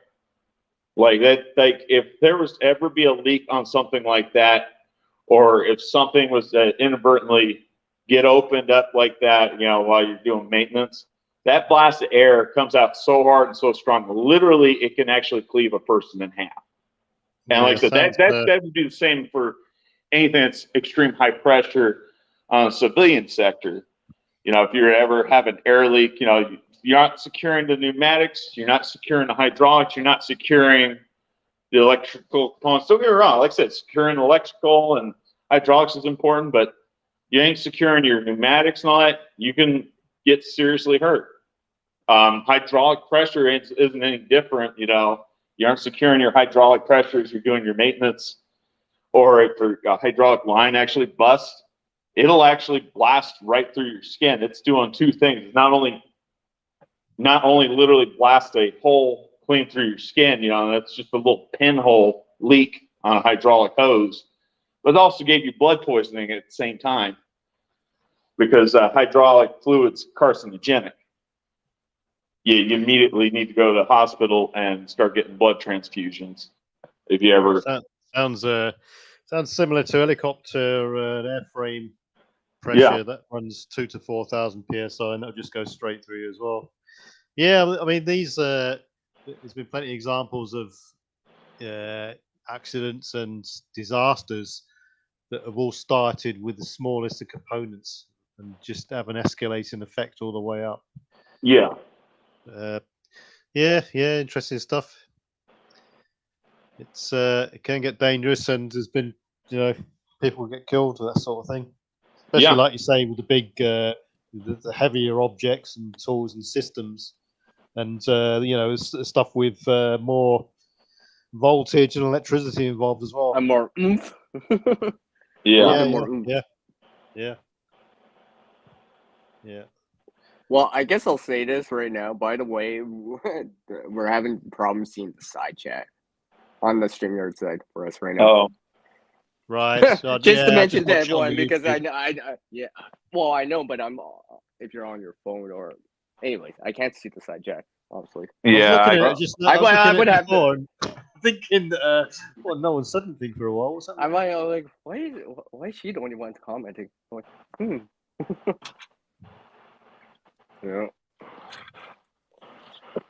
Yeah, we've never seen this, hey Shadow? I've never seen this on your chat or the chat section. There are previous streams that I've been on Shadow, and I couldn't get the chat to come up at all for the entire stream. Yeah, but we're all. But that's not a Shadow Scout Swede issue. That's a StreamYard issue. Yeah, the StreamYard, the chat on the StreamYard side has froze, so that sucks. But well, I wonder if you left and came back in, if that could help. I don't know why it would help though. I just got two windows open. I've got one YouTube window open and one StreamYard, and then Oh, Yeah, I that's know. what I can say. Yeah, simple. but you can't highlight anything on the screen right now. Nah, well, No. no great issues. One thing no one's mentioned yet is if you got like a torch in your toolbox or anything like that, a flashlight, or any device that takes batteries, is not to leave the batteries in there because they'll leak and they'll leak and destroy the components. Well, yeah, that- the contacts, the contacts, is the first thing that goes when that happens. And that is a very common thing. I've seen that quite a few times. Yeah, alkalines. Yeah, It don't take long either. Don't take long. nope. Yeah. The easy, there's a couple things that you could do. Yeah, like I said, you can pull the batteries out. The other thing you could do too is put like a piece of like cardboard in between the contact and the battery. Let's say you want to make sure you got the batteries still there. Just put a piece of cardboard or something. It's like a pull tab. Yeah, like a pull tab. You know, a lot of that stuff that has pull tabs, they're like, why doesn't it work? No, there's a pull tab. Yeah, pull tab. It's like, why do they keep putting these pull tabs in here? Because the manufacturer doesn't know how long this stuff's going to be in storage before it gets to the customer's hands. We used to we used to put batteries in the wrong way around, so they didn't automatically switch on in your rucksack and stuff like that. Yeah, but that just stops the battery drain. If it inadvertently gets switched on, it doesn't stop corrosion or anything. But... Well, PV, usually the way because I know CB mentioned about the flashlight earlier. I think in the side chat or whatever about the tool chest or whatever. I see. Usually, what I do is I'll keep one light that actually has a battery. Let's just say it's a weaker light. Let's say one of those push lights or whatever. Then my main headlamp I usually. Sorry, see, I'll just say that again because you were a bit broken up there. I was gonna say let's say in a backpack or whatever. I usually will put like pen light or something like that on the outside, but on the inside I have the headlamp or the real flashlight, but the batteries are not in it, or they're right beside it. Yeah. That way I can still see for a little bit, right? I'll take my chances on the pen light. Well, yeah, definitely. It's people have got to learn to adapt and use their equipment properly. Otherwise, failure. Yeah.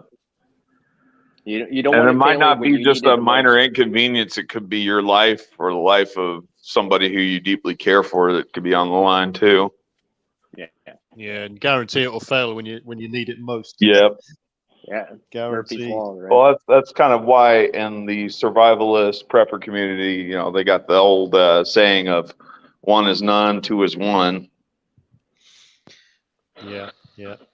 I try to generally have at least 2 of everything, and it would be a benefit if you have 3 of anything. Depends what it is. Depends how expensive it is, really. Especially the more crucial items are probably hard to recreate. Yeah, you definitely need them absolutely. Yeah.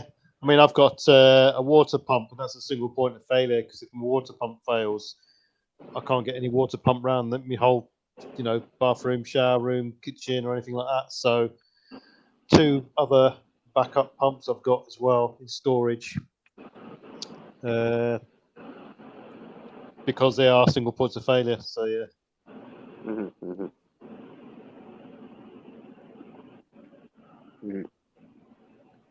Yeah, like I say, one of the biggest things I've seen to fail, deteriorate quick, is stuff with wooden handles on, like shovels, spades, hammers, and stuff like that. Yeah. And so in some cases, you can't really leave. Well, in some instances, you might not have the storage capacity to put it indoors, so you might have to leave it outdoors, for instance. And so poles, wooden handles and stuff like that. Give it a good coating of paint or oil, varnish, anything that will preserve it as long as possible. Yeah. Well, if you live in a dry climate too, the other flip side of that coin is wood doesn't always necessarily rot away. It'll start to crack as it's naturally drying out, or as it wicks up moisture from the ambient air. But like I said, if you live in like a really dry climate, like legit desert, because I used to live out in a desert, it'll start to crack. Just kind of like dry rot crack. Get some deep cracks and stuff in it. Yeah, definitely. The best you could do, I suppose, is cover it over with something. The best if you're gonna have to leave it outside. Well, yeah. If you're leaving it outside, but I'm just saying stuff will dry rot and crack just because the area. It's just the air is So naturally devoid of moisture. Right. So it's not due to the harsh sunlight. It's purely dryness of the environment, right? Yeah. That's what I'm talking about. Yeah, stuff like that. I mean, obviously, sunlight doesn't do it any favors either. You got the sun's rays, the UV rays that are causing natural breakdown of items. This is the other reason why I prefer, if I'm going to be dealing with hand tools, it doesn't matter if it's a hammer, it doesn't matter if it's a shovel or an axe. I prefer tools with wood handles anyway, because I can replace those handles if they break. I can't do that if it's fiberglass or if it's, unless it's like a solid, like single piece handle that's actually attached, like an Est-wing axe. Like the old Est-wing axes. Yeah, I'm thinking like those military grade tomahawks, or it's like a piece of single stamped forged steel or whatever, like something like that, But very rarely you ever run across tools like that. Most of the time they got like some sort of fiberglass handle, or they got like a cheap metal handle that's of a different type of metal of a different quality than what the tool head was forged from. Usually it's to give it some flexibility as you're using the tool, or absorb some shock, I guess, in the case of a hammer. But I don't know. I just don't like them fiberglass handles. People claim that they don't break. It's like, that's not true at all. I've seen plenty of broken fiberglass handled tools, plenty. And the thing that sucks is, like, once that fiberglass breaks, your hose, you ain't fixing that. Like, you're gonna have a heck of a time trying to remove that broken handle. You're just better off just getting a new tool at that point. That's why I prefer wood. Like, it's so underrated, but it's just like, I can fix that. Friggin' pioneers out here in America, they would take their tools, their tool heads and all like that. They wouldn't even have handles for them, and they'd make the handles as they needed them for the specific tools, and they'd replace the handles. Just a easier, expedient way of carrying the tools and not having to carry so much bulk or so much weight. Just remove the hammer, the handles from the hammers, remove the handles from the axes and from the shovels. Granted, now you got the hassle of having to make the handle before you can use the tool, but that's how they did it, and that's why the tool handles back then were made of wood. Yeah, I've read stories about people like that who go into the woodness and they just got like an axe head or something else, and they just make the shaft themselves, just because to cut down on bulk, like saying the weight. Yeah. And I guess you don't have to worry about maintaining that handle, because the handle ain't there at that point in time. It's just the tool head. Yep. One thing I did a while back was I was maintaining some steel, painting it, basically painting some, getting rid of the rust, grinding it down, rust treating it. I treated the rust with some Amorite rust treatment, don't know if you get Amorites there as a brand, but it's basically a rust treatment. You paint it onto any rust spots and it will turn blue. It's a rust converter, basically. Okay, so it kind of almost sounds like the bluing treatment that they'll use on firearms. It uses that. Yeah, similar. It'll only turn blue when the rust converts. Anyway, so did all the bits I needed to do, and this little pot of rust converter I had left, I just went around and just painted all the tools which I had, which were vulnerable to rusting up, and that it's preserved them really, really well. It just dries black, solid, and no matter what environment you keep it at, it just enhances it so much. Also, I've got a set of dumbbells. I coated them in it all as well because they were starting to rust up, and it's just renewed them, brought them back to life. Yeah.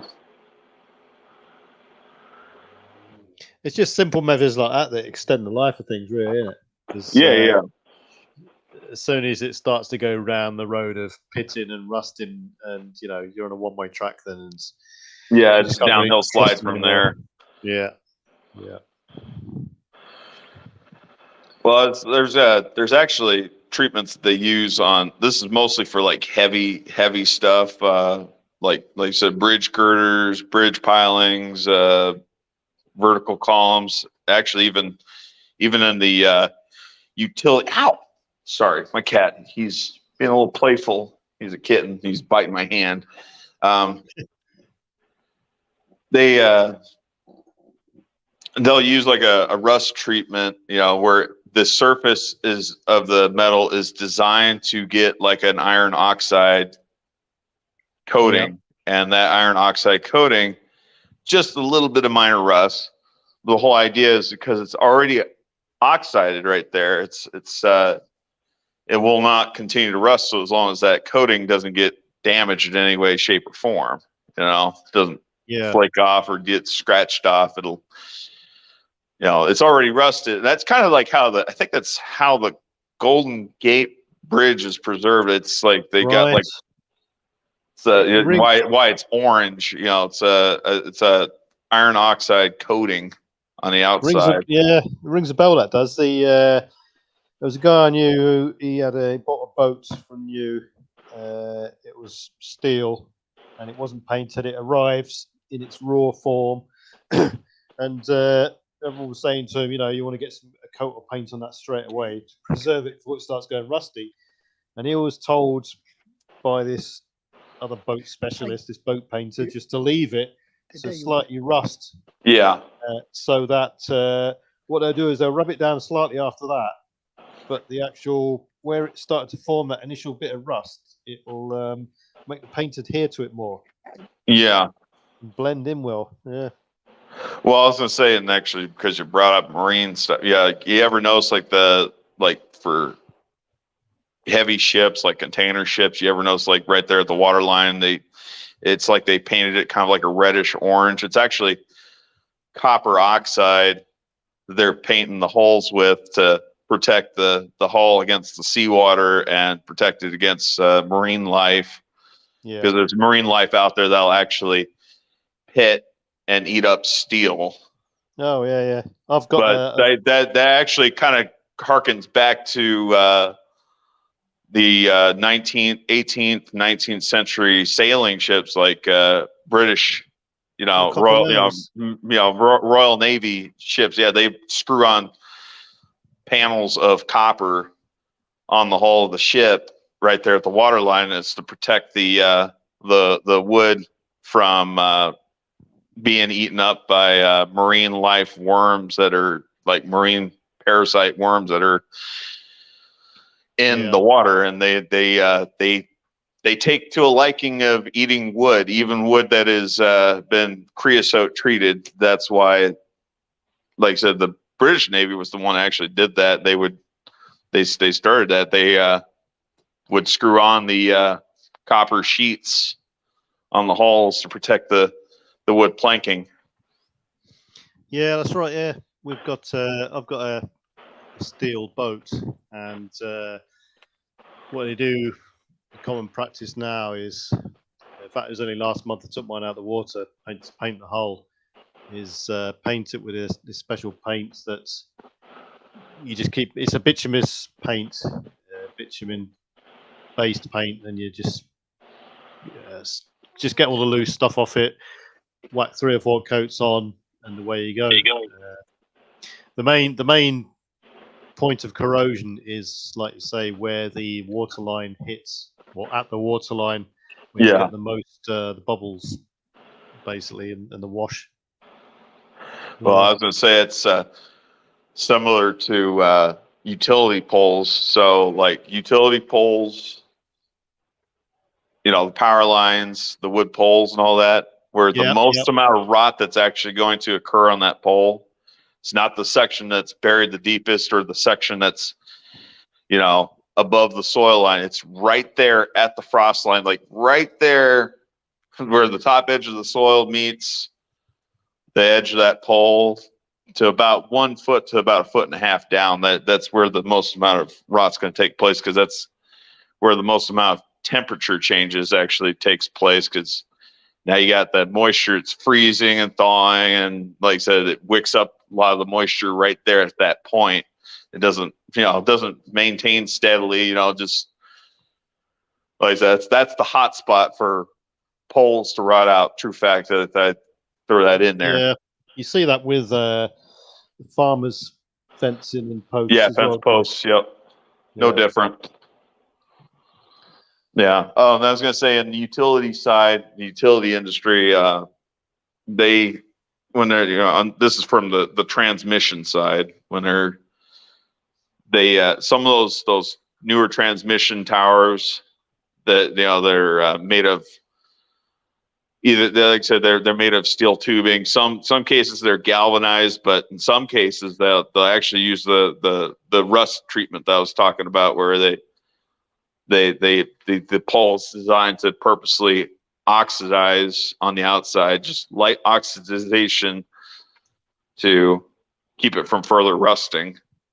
Yeah. And that's all the treatment those poles use. And those poles, I should say, those towers will actually stand indefinitely, so as long as they're regularly maintained. There's some really good developments in paint these days. The problem is that paint is becoming so expensive; it's unbelievable. I painted the roof of my boats. I normally put a coat on it every year, and it's a real big job, because you got to get all the loose paint off. You got to sand it down and all this sort of stuff. And the coats go on. Anyway, I didn't want to spend a lot of, because it's like £50 for a litre of paint. So it's that is pretty pricey. And when you're talking, you need, say, 10 litres of paint to just put one layer on. It gets quite expensive. So anyway, I looked at alternative types of paints, and I thought, well, what I ended up using was container paint. It's exactly the same paint they put in these ISO containers, and that is absolutely excellent stuff. It goes on. It's almost like a two-pack paint in one. It's so solid and protects it so well that even normally you get all the birds, the seagulls, they crap on the hole and stuff like that. Yep. It's sort of, and people don't think.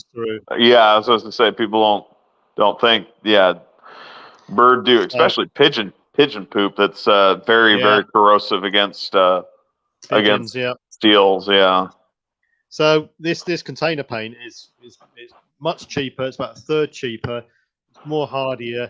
And I thought to myself, it works on containers, and they're taking them across the Atlantic and all across the world by sea, and corrosive seawaters.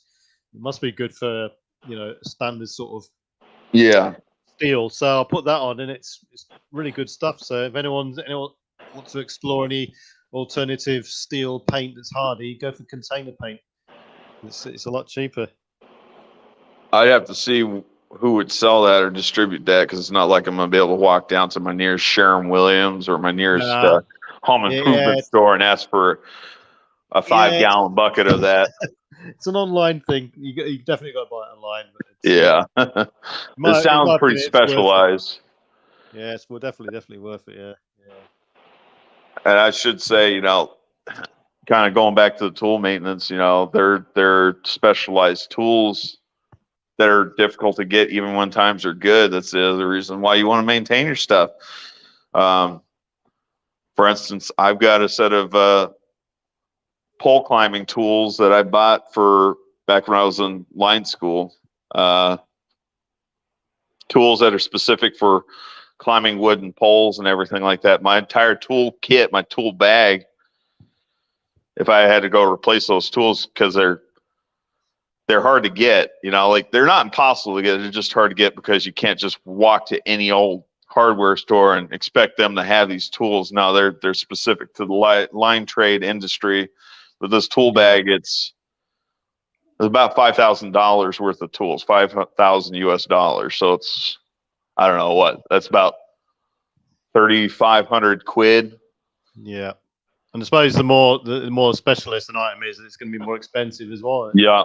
Yeah. It's not like sure, I could probably replace some of the simple tools that are, you know, be common find, but you know, these tools are actually kind of high quality. But like I could replace my lineman's pliers, I could replace my adjustable wrench and my hammer, you know, my claw hammer, you know, well, it's actually not a claw hammer, it's a framing, it'd be technically a framing hammer, and replace it with that. But the other tools, my lull wrench, it's a big old heavy duty socket wrench designed for basically loosening and tightening square nuts, square bolt heads.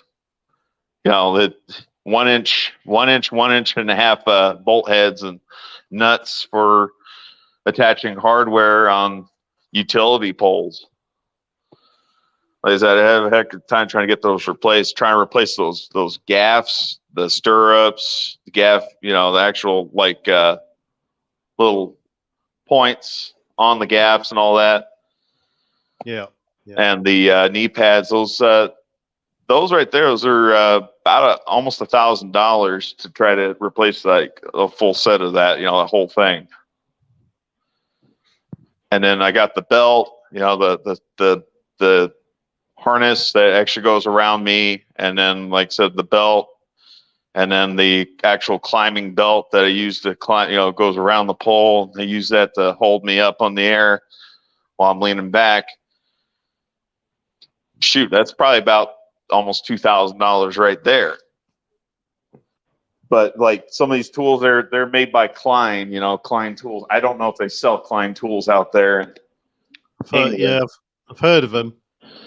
Yeah, and then some of the other tools are made by Buckingham. But like I said, those are specific for the line trade industry, and I have you know, like I said, some of the common tools, yeah, I can replace them, but they won't be of the same quality.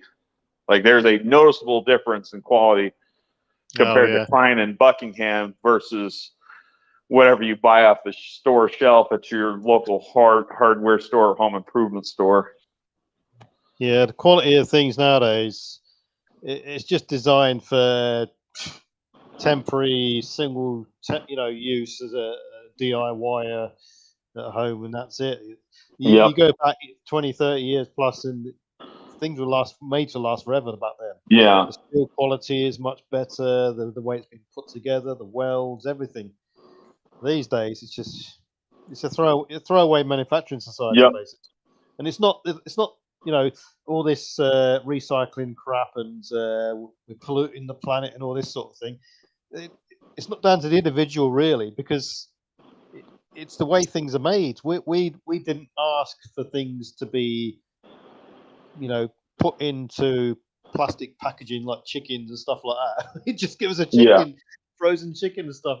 They wrap it in all this ridiculously overwrapped. Yeah, styrofoam tray, plastic cellophane. Yeah. Back in the day, it used to just come in a heavy duty. And you know, they go like heavy duty paper, like a cheesecloth or something like that, or they go on about all these people dumping plastic into the oceans and stuff. I don't know anyone who goes around dumping plastic and stuff like that. It's all these big companies. Oh yeah. Well, that's why I'm a little annoyed. Like I guess over there in England, they call them. You guys call them carrier bags. We call them single use plastic grocery bags. So like that, many of the states, a lot of it's freaking it's a brainchild of California, but they're going out there and they're taxing people for the plastic bags because they're going in the ocean. Like I just got that move from Colorado, and yeah, a little bit of geography lesson, but Colorado is more than 2 states away from the nearest coastline. Okay, and they at the beginning of this year, they mandated a 10-cent bag tax on those stupid plastic bags. Doesn't matter where you go, you want one of those plastic bags, you have to pay 10 cents for them. Well, I guess they increased the bag tax up to 25 cents. But their whole reasoning is because those plastic bags are going in the ocean and everything, and they're harming the sea turtles. Like, all right, first off, those bags aren't the only freaking plastic that's out there. Like you said, yeah, the plastic that they use to wrap up the meats that you buy at your local grocery store, to your local meat shop. Got all that plastic, the plastic wrapping that comes in your everyday packaging, that you buy for whatever new kitchen appliance or whatever it is you're buying. You got all these stupid little plastic bags. Everything comes in. Don't get me wrong.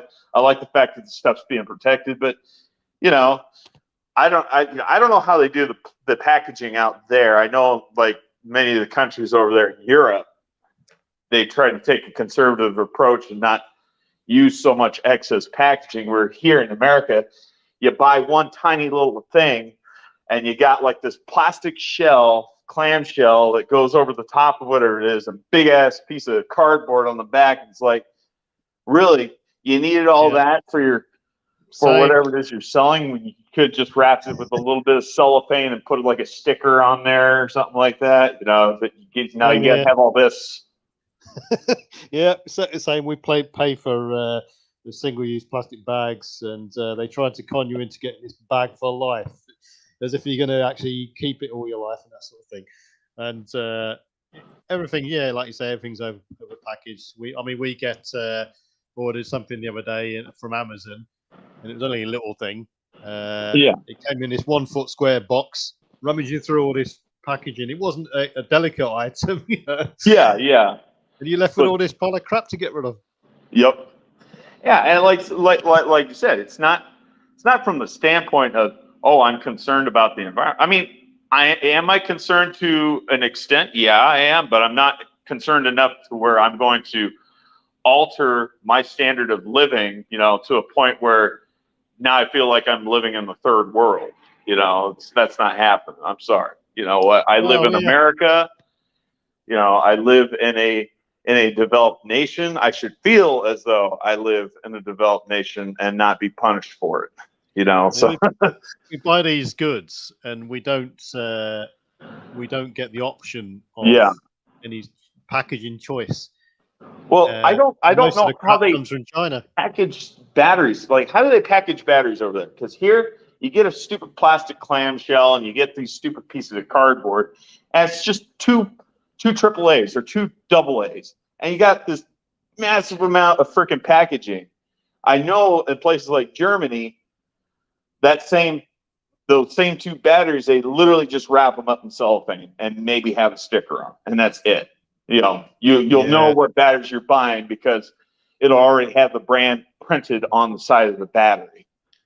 It varies here. If you're buying a pack of 2 or a pack of 4, they come wrapped in a single plastic thin sheet. Or a little piece of cellophane, right? Yeah. If you're buying in bulk, I don't know why they don't do that here. They just put them in a big old clamshell with a piece of cardboard, and it just drives me insane. It's like, look, I'm not so much thinking of it from the green weenie, tree hugging aspect side of it. I'm just thinking of it from the practical side of it. Now I got this extra, as you guys would call it over there in Britain, I got this extra piece of rubbish I got to throw away because it came with an inordinate amount of packaging that didn't need to be there in the first place. And then I think of it from the consumer side of the things. Not, like I said, not only am I having the hassle of having to deal with this packaging, but I'm also paying more. I'm paying a few cents more for this same item because it came with all this packaging that makes it look pretty for the displays on the shelves at the stores. It's like just simple packaging. Minimize the packaging if we're to worry about the environment, okay, from a practical standpoint. But from the other practical standpoint, to save the customer some money, you know, and pass that cost savings on to the customer. I know some of these companies, they'll just pass that cost savings onto themselves and pocket that extra money. But if that's what it takes to, you know, get them to be quote unquote concerned about the environment, but don't inconvenience the rest of us. Jeez. Yeah, we can't even. We get one. We're allowed one recycling bin every 2 weeks. Well, every 3 weeks. Every 3 weeks. That's it. And that's probably the one that's the most full all the time. Yeah. But yeah, you know, it's. I'm gonna see. I'm gonna turn this off because this is gonna. I don't know how good my mic is on my phone. I just don't need a bunch of white noise blasting in my phone. Son, I thought maybe I'd have some laying around. I've got a package of batteries. I'm still unpacking stuff, by the way. It's been over a month that I've been living at this house, and I'm still unpacking stuff. But man, I thought I'd see if I could pull out this package of batteries I bought over at the dollar store. You know, this packaging isn't as bad, but like I said, it's got that partial clamshell and it's got some of that cardboard I'm talking about. But it's just like, it just drives me nuts. Like, why do you put all this crap on here? Uh-oh, did we lose Shadow? Yeah, he's gone out and come to rejoin because the chat was frozen. Oh, yeah, it didn't move at all. It's only worked on the YouTube side, not on the StreamYard side, which is pretty weird. All right, one of these days, we need to bring up the subject, okay? I don't care. One of these other streams, because I got to find these batteries. I'm not going to look for them right now. They're inside a box, and that box is stacked underneath a bunch of other boxes, and I'm not going to dig them out right now. But like I said, it drives me nuts, man. Just, you know, just a little bit of product, and you get all this stupid packaging to go with it. Sorry, I didn't mean to go off on that subject. That's something I think about quite often. You know, it's just like drives me nuts. And recycle rant. Yeah, and like I said, these idiots, we're going to tax you 10 cents or 25 cents to use a single-use plastic grocery bag because they're bad for the environment. Well, the main point is that they're dictating what the packaging is, and we've got no choice. And then we're getting penalised for, you know, blamed for ruining the planet and all this crap. Yeah. There's other alternatives. And I've seen them. You know, I've seen all sorts of biodegradable packaging and all this sort of stuff that breaks down and is cellulose based, and so. Yeah. Like I said, don't get me wrong. I like knowing some of my stuff's protected. Some of my, like, as far as the individual little bags that come in, whatever it is that you're buying, you know, like kits or whatever. And I like knowing that the stuff's been packaged so there's no missing components, you know? Yeah, what I like is if you get a good toolkit, set of spanners or something like that. Yeah. It comes in a nice robust little container, and every sort of little item's got its slot and all this sort of thing, as opposed to some sort of crappy packaging, and then it ends up all being tipped into a box, and you're searching through the sockets for the right socket when you need it, and this sort of thing. Exactly. Yeah. Yeah, like that. I'm gonna bring up the On one of these other streams, if I ever get the chance, I'm gonna bring some of this packaging I'm talking about. Do they do blister packs over there? You know, as far as the packaging goes, there, PV. Yeah, you do in some sort of certain items you do, but not. Yeah, they do that a lot over here. They do that stupid clamshell packaging with the blister packs. You know, it's like this didn't even need to be blister packed, but you blister packed it anyway. You get that definitely. You get that a lot with the smaller lithium batteries. They're blister pack based. Yeah, I'm just like everyday thing. I can't think of anything off the top of my head at this point in time, but batteries is just a classic example. Just freaking put a blister pack on there. It's like didn't need to do that. And yet we're concerned about these plastic bags making it into the ocean. Does anyone out there have including this is for the chat as well, a tool storage setup where you've got the tools hanging on the wall with little lines going around the tools? You know the ones I mean? Yeah, I know what you're talking about. So you take a wrench off the wall and you leave an outline picture of the wrench there, so you know where it's going to go back. Yeah. So it kind of looks like a crime scene, except for it's for that tool. It's a chalk outline, except for it's for the tool. No, I've never done that. I've seen it done. I've never done that. Good to do if you've got the space. Yeah, if I ever have the space and I'm actually in an area where I know I'm going to be living there for a while permanently, then I might consider doing that. But no, I haven't done that. Not yet. You basically need to have a pegboard on a tool bench set up for that. Yeah, that's it. So I mean, some of these big metal tool boxes you get, they cost a fortune. Yeah, these garages and stuff. Yeah, they're on wheels. Yeah, I mean, personally, for me, I don't have that many tools. I over the years, I know what works for me. I know what I need, and I've got a metal toolbox and a canvas tool bag. I've got a couple of little ones for my vehicle and stuff like that, but that's about it. It's probably what everyone else is more accustomed to as well as the general sort of. Yeah, that's because usually I don't see like those big tool chests that you're talking about, the expensive sheet metal tool chests that are on wheels or whatever, multi-piece tool chest. Yeah. Usually I'll see that in like a mechanic shop. I don't usually see that.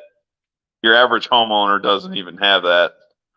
Heck. Another one is if anyone's got any tools in their vehicle and it's in, say, a metal box, the tools when you're driving down the road, the all the metal components, if they're just left loose, will jingle around and they can cause rattle, build-up of electromagnetic, static, and interference to any sort of radio system you've got in your vehicles. So another one for people is don't have all your tools rattling around in a box in a moving vehicle, because I would have really never thought that'd be an issue, because most of your modern day vehicles, at least over here in the U.S., I wouldn't imagine it'd be any different over there in Europe or England. It can be a key issue if you got any sort of radio device in your vehicle, like comms device. Yeah, I guess. Yeah, I was just gonna say, as far as like your vehicle's concerned, though, like your vehicle is actually a lot more robust than what most people give it credit for, because on an everyday basis, while your vehicle's running, it's going to be experiencing electrical interference. Electrical interference that's generated from itself. From the different components. Yeah. Well, this is if you're trying to, say, squeeze the most range out of a piece of radio. Oh, you know what? Yeah, I didn't really take in consideration. You guys got a lot more stricter communication law requirements out there, just as far as power output's concerned. We're over and above the vehicle interference that you get from the circuit breakers and the magnetos in your vehicle and stuff like that, the engine.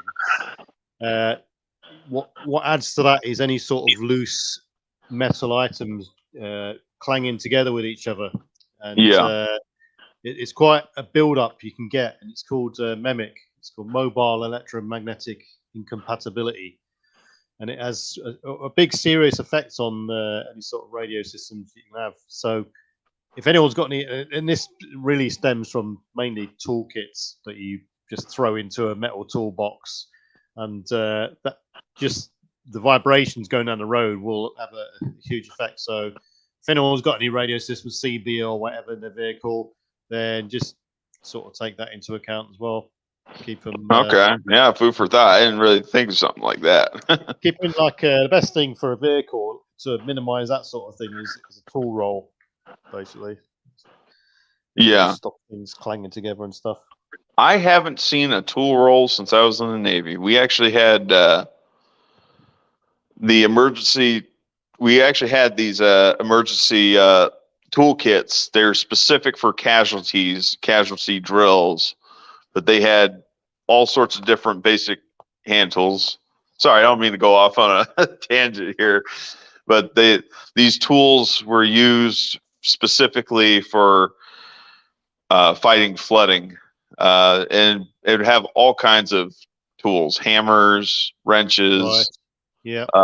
torque. Well, not necessarily torque wrenches, but spanner wrenches, open end box wrenches, socket wrench, oversized socket wrenches. Would have metal patches and everything inside these kits. What the heck? Those there's a special type of tool used to tighten up wire on nuts, because actually on a naval craft, at least I don't know how you guys do it over there in England.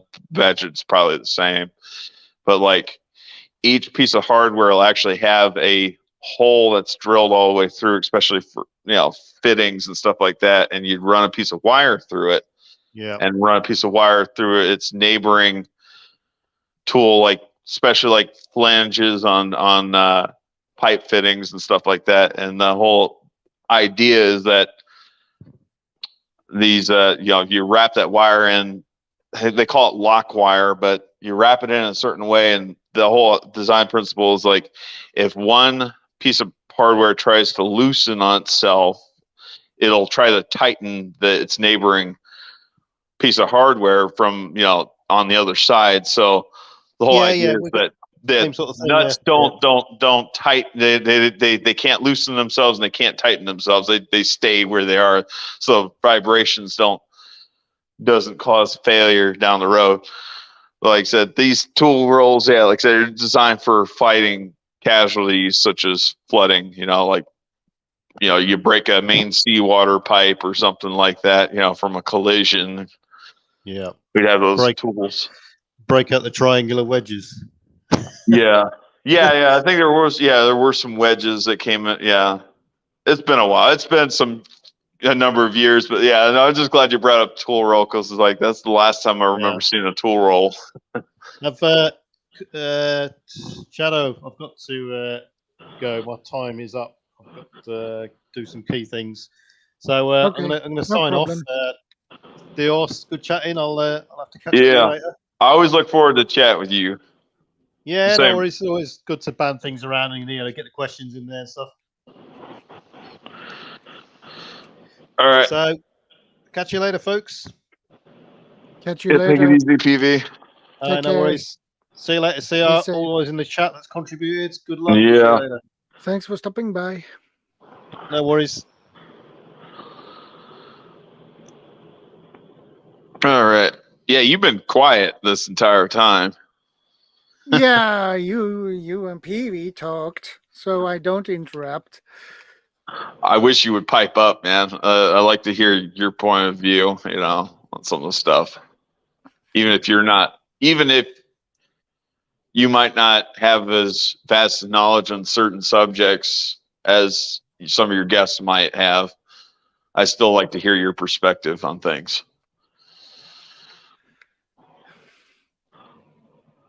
I'm not one of those people where I like to sit there and listen to the sound of my own voice. I get it. That is not that fun. Not in the long run. And I've now done we so have much truck CR driving, again. and I've listened to the sound of my voice for so long. You know, like I said, I like to hear other people speak. Yeah, I know.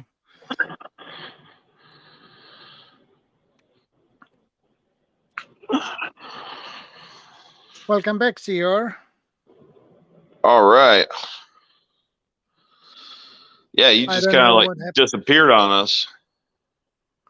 Yeah.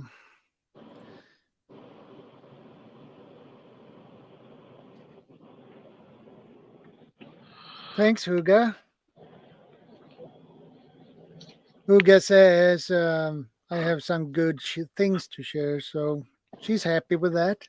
Oh, he just disappeared. What the heck? I have no idea. He might have some connection issues with the connection. It happens sometimes.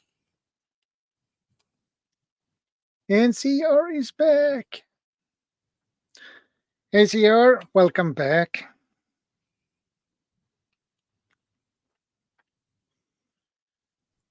And welcome back to yours. Yeah, and then it just kicked me out. I don't know what the heck's going on here. I have no idea. I didn't do anything. Yeah, I'm thinking it's probably my phone now. It's starting to act up. Like every time I start doing live streams to you guys, it causes my phone battery to start getting hot, and the phone battery starts getting hot, and the phone starts to act a little wonky. So I can't guarantee how much longer I'm going to be in here. Not because I want to dip out, but because of the stupid phone. Yeah. I can only live stream for so long before the phone starts getting uncomfortably hot. Yeah, if the phone gets so hot, it shut down. I think I'm already in the beginning stages of this thing starting to act goofy right now because it's like I'm feeling some noticeable heat in my hand, you know, with the phone just resting in my hand. Oh, and there he goes again. Yeah. Huga says YouTube thing maybe or StreamYard.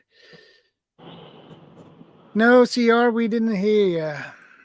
Maybe we talked about something controversial in your thing unknowingly. Well, we will find out later, probably. Yeah, probably.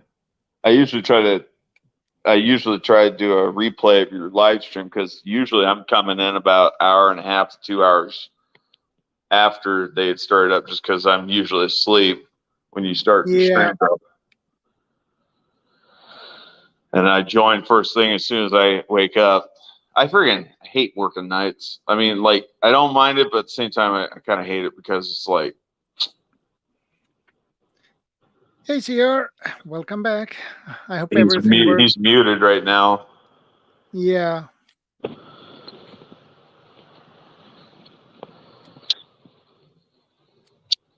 Yeah, I know he's muted.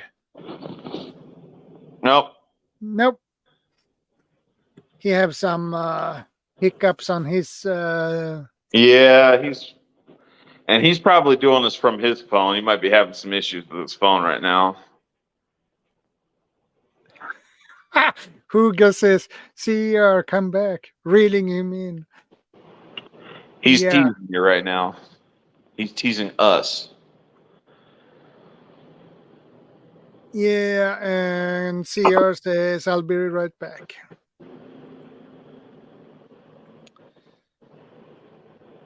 Oh, shoot.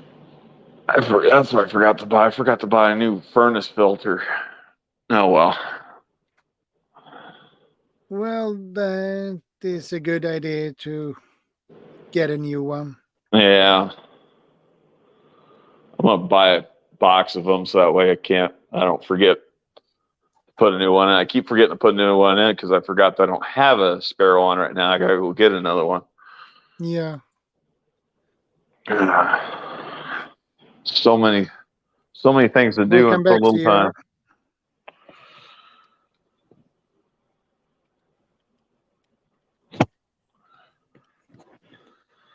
I hope everything works better now for CR. Yeah. And I guess those filters are pretty cheap, right? Yeah, they're like $5 or $6 maybe, for cheap one. Yeah, he's not going to be in. Real quick, I'm going to step out just for a bit. Yeah. Some stuff, but I'm still going to be here. I'm just going to be listening in. I'm just Yeah. going to mute the mic on my side for a little bit. Yeah, no problem.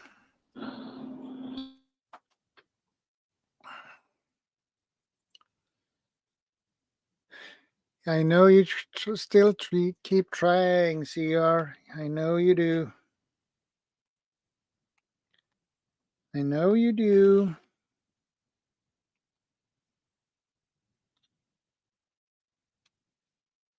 You will succeed as soon as you. Yep, extras and date it with permanent marker so you remember when you changed it. Good idea, Huga. Good idea.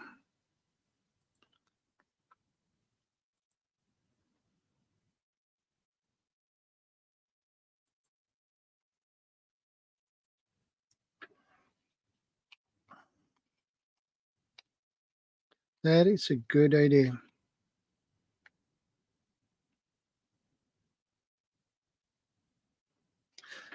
When I change things, I never mark it. I never do for some reason.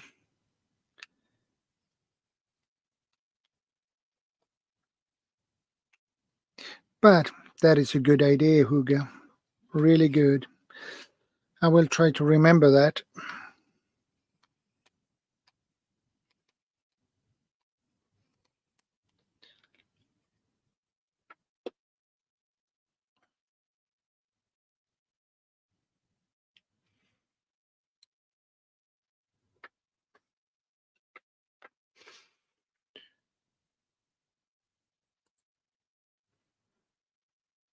And CR keep working on his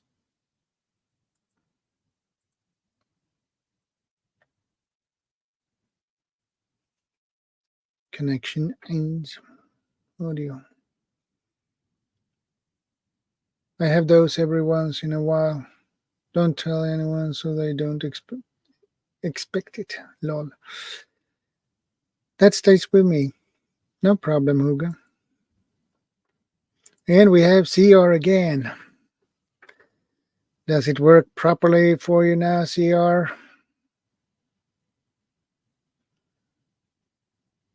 Or not? Obviously not. It has been a really strange, odd day. I had some technical issues before the stream. The mic on my computer didn't work at all. No reaction at all. So I had to put in my USB mic instead, and that worked. And now now the StreamYard chat has basically froze. It's still stuck on 10:08 p.m., which really sucks. And now it's 10:28. 20 minutes later, it's still on the StreamYard side.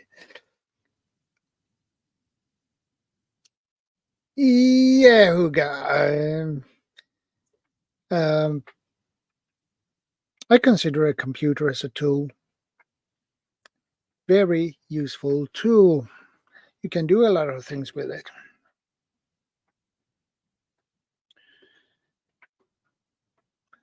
You can do marvelous things with a computer, but you still need to maintain it, clean out the that unnecessary files that take up this hard drive space and things that slow the computer down. So you need to maintain that too. I do regular scans for virus and things like that. ACR? Oh my gosh, it actually worked this time. You can hear me? Yeah, I can hear you now, loud and clear. Yeah, I either had to shut down the web browser. Well, I restarted my phone. Yeah, I knew it. No, because I'm on the YouTube side, right? So I know the connection's good. yeah, So I'm like, yeah, restart the phone, power it off, come back in. yeah. All right. Well, Well, yeah. sometimes it works, sometimes it not. So Well, thank goodness. Yeah. Too bad we can't fix the chat. I don't. Yeah, on my StreamYard side, it's still on 10:20, 10:08, and now it's 10:31. So, and the Yeah. StreamYard chat has not moved, but on Yeah. the YouTube side, it works just perfectly. Yeah, it's that communication with YouTube to StreamYard in terms of the chat. Yeah. So I need to keep up on the YouTube side, so I can't keep up on the StreamYard side. So yeah, just that's I guess annoying. I guess you'll just have to go old school and just say it. You have to talk about the chat because you can't show the chat. Well, actually, you can show the chat technically, but you'll have to share screen that part. But I don't Yeah. know if you. So, hi, CB. She's still in here, right? I remember I can't see I can't see the chat. All right, you can't see the chat, so. Yeah, Huga, it's a tool. We have to keep up with antivirus software and updates. Yeah, I update my computer regularly basis. Yeah. Yeah. I keep forgetting that I was away for a while and I didn't shut down my phone for a while, like over a week. Sometimes it helps, just to flush things out. Yeah, So, the interesting with the smartphones is you need to update them too. So oh yeah, true. Yeah. Yeah. You guys were talking about maintenance. I don't know. Did you guys bring well, I know you guys were talking about vehicles for a little bit in terms of vehicle maintenance. Like, yeah, well, it could be anything. Skateboard. It could be a scooter, electric vehicle. It could be a car, gas, bicycle, yeah, along the lines of that. yeah, and it depends to maintain a vehicle like a car or a van. Well, some basic easy things you can do by yourself, but it depends on your skill level. Yeah, and of course, Uh, and if you have the for tools me, for available me, for it. yeah, for me, sure, I can check the oil. I can Change the tire. change the tire. Put in Check the windshield washer, right? windscreen The fluid, wiper.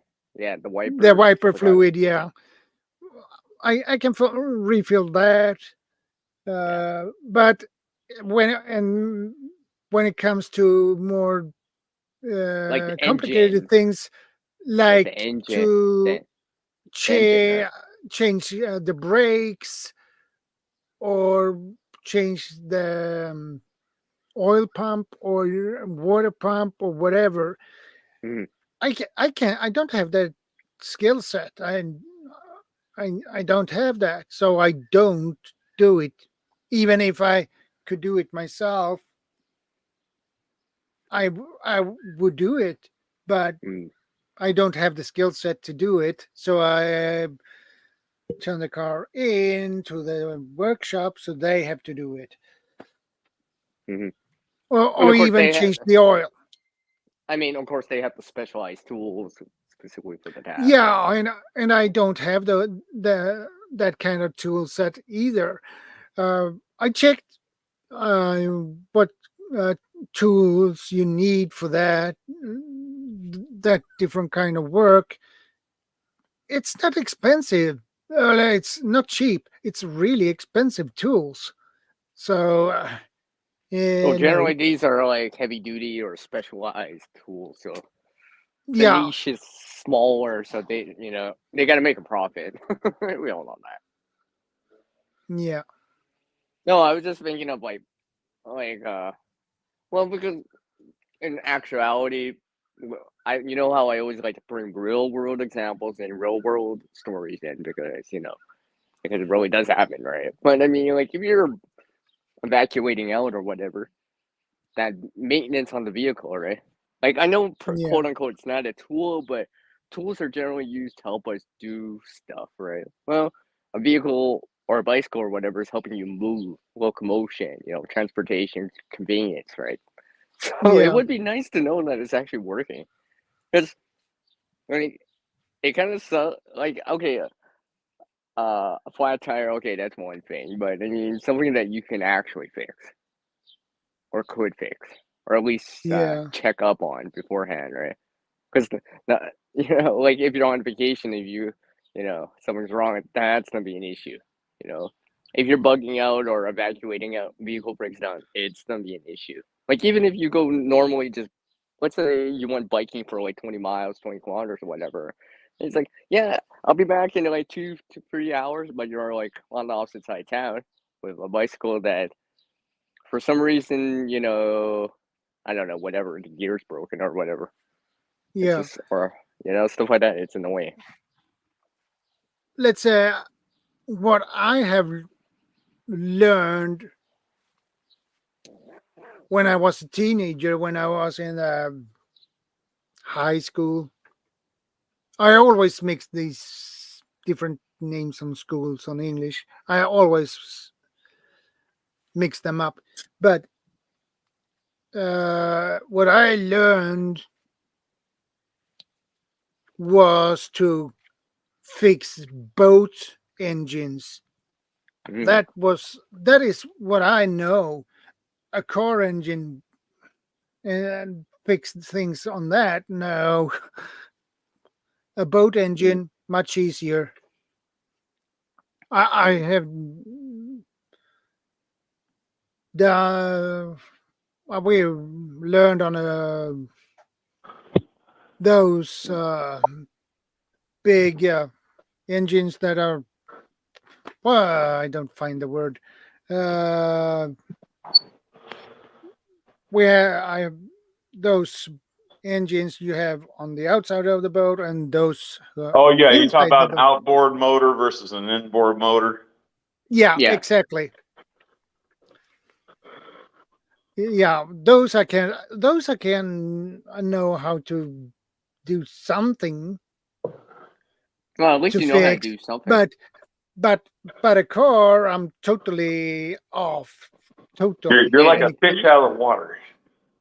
That's Sorry, that is nice. That's nice. I'll give you props for that, Steve. Before I do. I'm Thanks. usually the one that comes. I'm usually the one that comes up with that. Comes up with puns around here. I know. That's because he wasn't around last week and Will Rusty. Sorry, everyone. I'll catch back up. Sorry, I don't mean to interrupt, but real quick, is it just me or did you not do any live stream at all last Saturday? Sorry, I don't mean to interrupt, but real quick. No, I didn't do a live stream last week because I Okay. was so tired. I was totally Okay, exhausted. no, I was just making sure because it's like, oh, dang it. Like nothing. I missed it. Didn't see anything scheduled, so. Yeah. But yeah, no. Well, I was gonna say, I've never worked on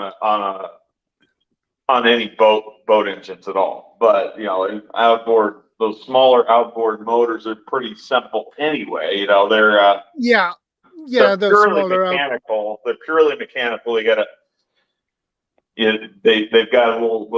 a magneto and everything. Like, heck, I don't even know if they've got voltage regulator on them.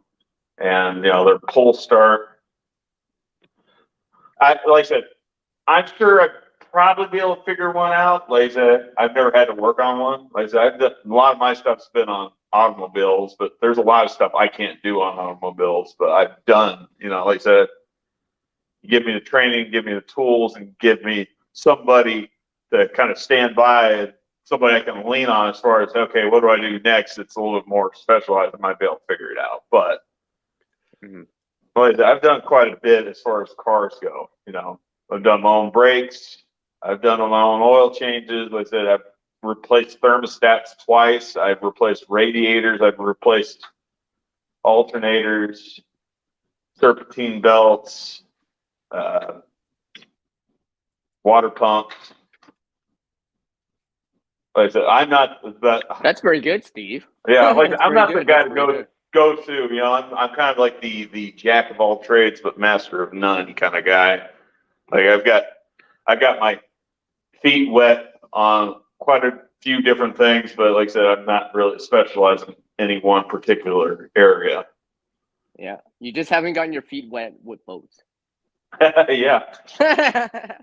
I was just thinking, but in terms of that maintenance of a boat, you hear stories and I think this actually happened to someone a friend of mine, where they're out on a boat, they're far from land, down, I don't know, whatever the engine, I don't know, how to feel, I don't Far know, from right? shore. Yeah, and no, nothing to row with, right? So then it becomes serious, right? Because now it's just like it's now, a big you're inconvenience. left with the whelm of the conditions of the lake, the river, the fjord, or the ocean, or wherever it is that you happen to be at.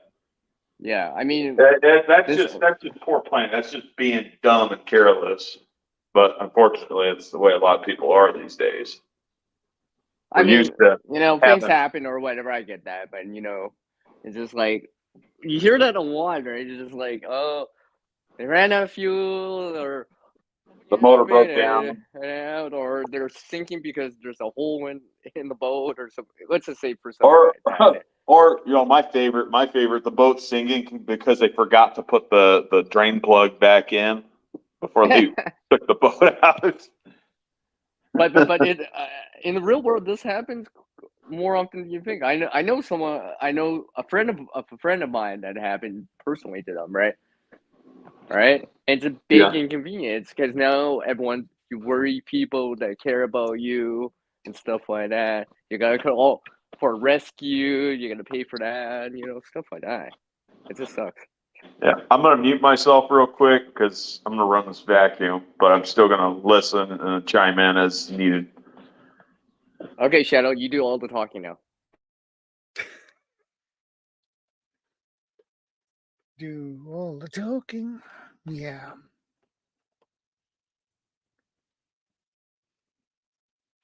I was serious. Hugo says mechanical skills are always good. Yeah. But the problem is, like me, where can you learn something like that at my age without go to special course, special school, something like that. Yeah, to be a mechanic, but yeah, we don't have that types of courses or classes here. We don't.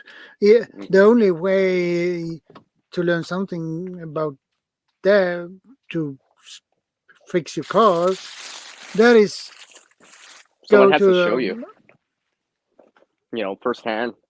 Be a mechanic basically, and that is 3-4 years probably. Or unless, I don't know. or someone shows you, because it's happening to them. It's like, yeah, I was Channel, I'll show you how to fix this. I was gonna say I was blessed. My dad knows quite a bit, and his dad before him taught him quite a bit of stuff. So I've learned a lot of stuff from my dad, but then there's a lot of stuff I learned on my own out of necessity, just because I didn't have the luxury of taking my vehicle over to the shop and having somebody else fix it, either because I didn't have the money or because I simply did not have the time to have the vehicle down for a month because the shop was backlogged. The mechanic was backlogged with all these other vehicles that he had fixed first. So I would learn to fix stuff on my own.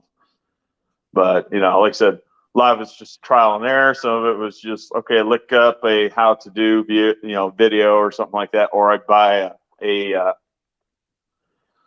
I'd buy an extensive repair manual from the auto parts store, like a Haynes repair guide, and learn how to do this stuff. You know, learn to diagnose some of these problems and figure out what steps I need to go through to figure out, what solution would be appropriate to fix said item that's wrong. Like, there's some things I just won't touch. I won't mess with. I'll let a specialist do. Like, whenever it comes to fuel pumps, I'm not gonna deal with that. I'm gonna let the mechanic deal with that, because most cases you actually have to disconnect the fuel tank from the fuel lines, and you actually have to drop the fuel tank, because the fuel pumps in these newer vehicles are actually located inside the fuel tank. I'm not dealing with that crap. I'm gonna let a mechanic mess with that. That's the mechanic's problem. Anything to do with door latches, on a car door. If you've ever had to mess with a door latch before, let me tell you something, man. Those are a absolute nightmare. They are a pain in the butt. To a guy who does it on a regular basis to make his living, probably nothing. Probably won't bat an eye to it. But me, I don't like dealing with them. I've dealt with them, and I don't care to deal with them ever again, just because it's such a tight space, and you got all these push rods and everything that connect to the door latch mechanism and connect to the door locking mechanism, and then the door handle mechanism. And it's just a little bit outside my expertise, outside my comfort zone. But, like I said, a lot of the stuff I learned just because of necessity. My one high school graduating friend of mine, he's a lot more specialized in being able to do this stuff, because he did a lot more than I did as far as mechanical stuff. My stuff I consider basic entry level maintenance, but he had torn down a couple of engine blocks and had to rebuild them because something simple like a gasket went out and needed to be replaced.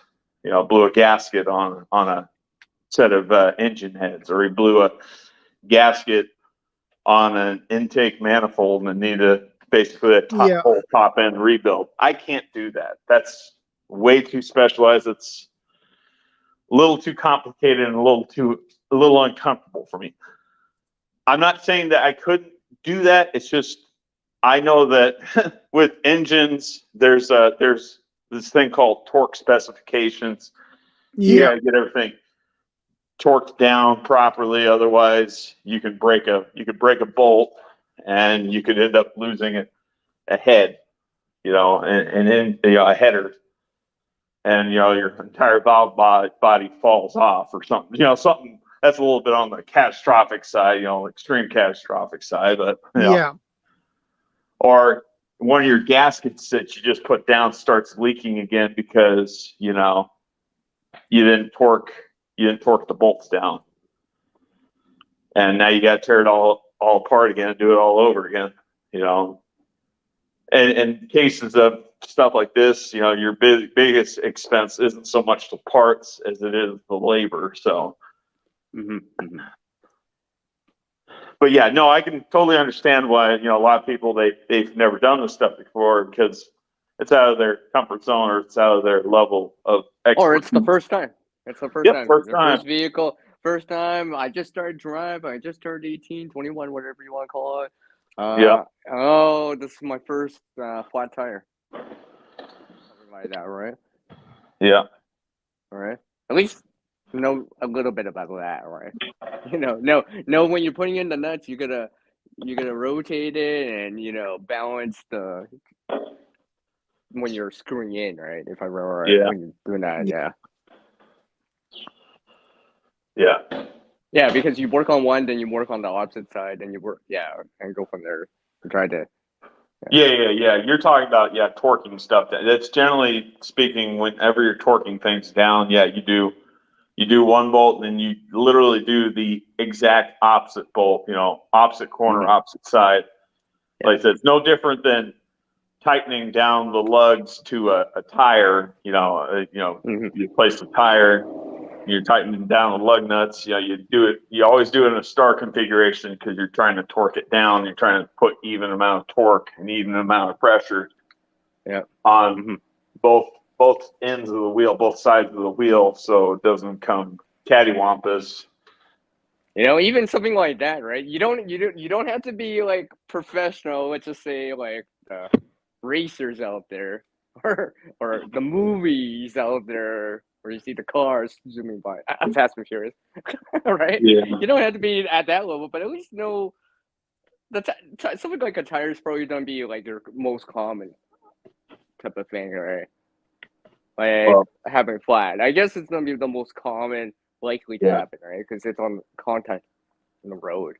From the extreme point of view, for me, WRS HTF, a vehicle is going to be a pretty big deal. Like eventually, I know ultimately, I'm not going to have the vehicle because fuel sources are going to run out. Vehicles are just naturally going to break down. That's the end. There's moving parts. There's moving parts. Yep, moving parts.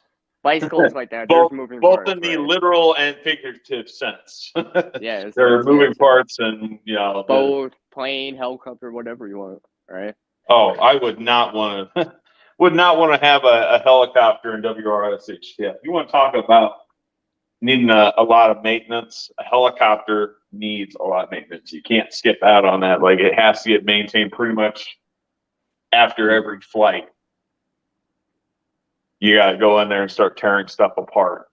Not because helicopters are innately unreliable. It's just because there is a ton of moving components, and you need to be 1,000% certain that everything is in good working order. Everything's getting the proper amount of lubrication.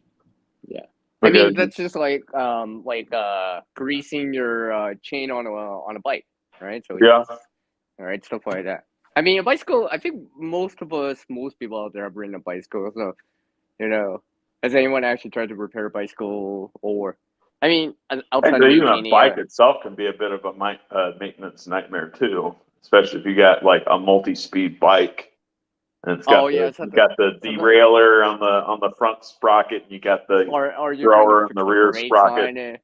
You're trying to fix the brakes, so it's nice and good, but not squeaky, but not too strong. But where you're just like just enough, right? Yeah. I mean, I'm looking at bikes right here in front of me. I'm just like remembering. I'm like, oh yeah, that would be an important thing to be. Do you have your driver's license there, CR? I could. Well, to say I could. Why don't I still get around? Oh, I can. But yeah. Sweet. I mean, you got your driver's license, right? Yeah, I have my driver's license. Yeah. Well, he delivers things. Yeah, that's right. I would assume so. Well, you never know. There's some fly-by-night companies that don't require licenses. Yeah, maybe he walks everything around like a mailman. I don't know. Well, I was just going to say there's some shady fly-by-night companies that try to operate outside the boundaries of the law and have people do things that would still be illegal anyway. I see. I don't work for those companies, by the way. Yeah. And again, the thing about the bicycles is like, and you'll see that people abandon them because they can't fix them, and they're usually too lazy to bring them back because it's so far. Because oh great, now I gotta walk, and I don't want to carry the bicycle, and they just ditch it or abandon it. I have seen a lot of that type of bikes too. Yeah, you people just abandon them. Yeah, because and they don't want to take them. Pretty good. Well, that's because it's not functional, right? For some reason, it's probably gonna be a flat. Most likely, it's probably gonna be a flat. Yeah. Or the chain. Because you can get by without the brakes per se, you just go slower, right? But without the chain, if you can't move it, you can't rotate the wheels, or without the air in the tires, it's kind of hard. Trust me, I know, because I did that once with I had a flat on the front tire of the bicycle. Oh my gosh! I tried bringing it with me. I'm like trying to pedal. Oh my gosh! I forgot how hard that was. Oh yeah. Is the chat working? Are you sure the chat's not working? Well, I don't think the chat's working. Yeah, the chat ain't working. Oh, okay. No, because when I came back, it's like I see my comments in there that I just wrote like how long ago. Yeah, I agree. I just noticed that. And the last comment I can see on the StreamYard side is 10:08 still. Still, because I can see my comments that I left before see it says I'll be right back. I'll keep trying. I did that. I can see it. Yeah, and now it's 10:55. So that is what I can see on the StreamYard side. It has been a weird day when everything just don't work as it should. Yeah, we need more maintenance. Hey, what happened to Steve? I just noticed that he disappeared. What happened to Dolores? Probably his Same phone thing. overheated. Yeah. So Well, I guess I'm not speaking done of complaining about. speaking of next week, CR. Okay. Should I sit down? Well, on Friday, I take the train to Gothenburg. Okay. So I will be at Gothenburg. My train goes. I leave the station, by the way. Mhm. There we have the yours again. Yeah, that other phone overheated and it kicked me out. And that phone is my phone that I'm using as my Wi-Fi in my house until I actually get internet eventually. So I'm actually using this phone right now that I'm currently using. This is the phone that doesn't have service, and I'm just merely using Wi-Fi. Yeah, I'm Wi-Fiing off the other phone that's overheating at this point in time. I'm going to let it cool off. So I can't guarantee my connection from this point on, and I can't guarantee the audio on this phone because I don't think the mic on this phone is as good as it is on the other one. So if things start getting blocky and choppy, I apologize, but it's beyond my control. Yeah. Yeah, but you were talking about bike chains, and then all of a sudden, bloop, I disappeared. Yeah. Speaking of next week, Friday 21st, I take the train to Gothenburg, and my train leave the station 8:52 p.m. and I will arrive to Gothenburg 8:15 a.m. So that's on Saturday. So that will be difficult for me to have a stream because I will live with a friend of mine and my wife. So that will be a little bit difficult to do any live stream at Saturday. So I will be back August 4th. I leave Gothenburg on Thursday, August 3rd.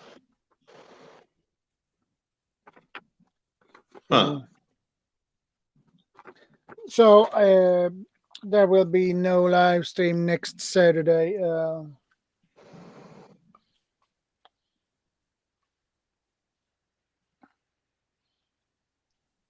Because I don't. Well, maybe I'll go live next Saturday for you. Yeah. Wouldn't that be funny, eh? He just joins me and says, "Here we are," but on my channel. Yeah, exactly. I'm gonna check. So there is my calendar.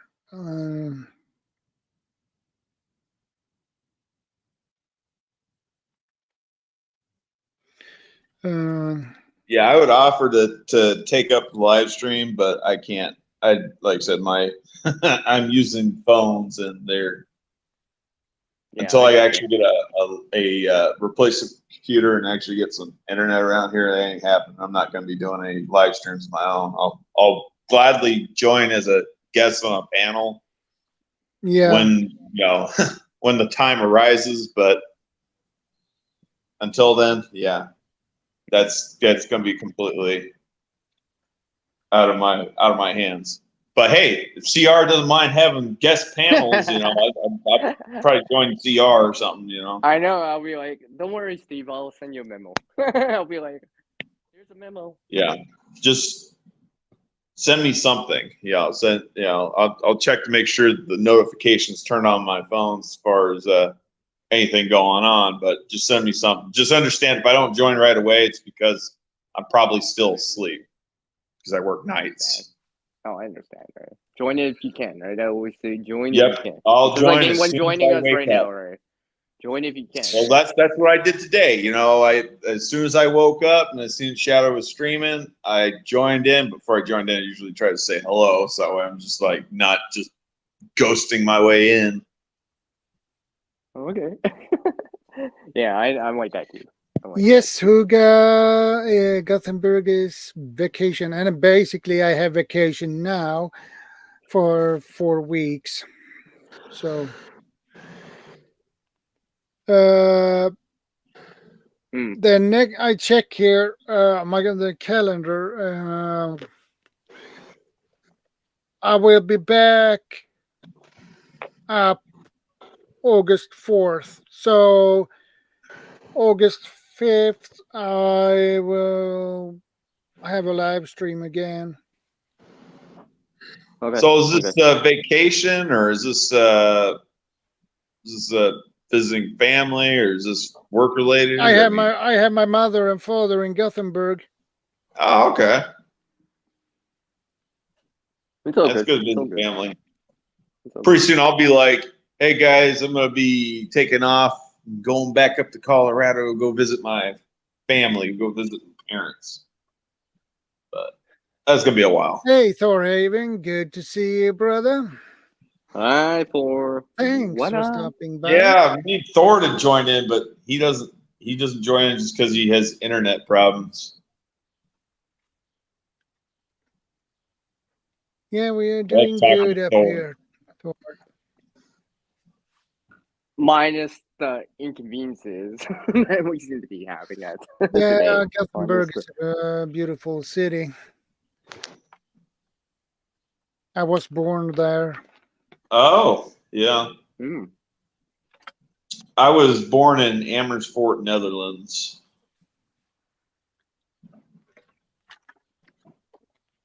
I was born in Amersfoort, Netherlands, because my parents were active duty military. Ah, that explains everything.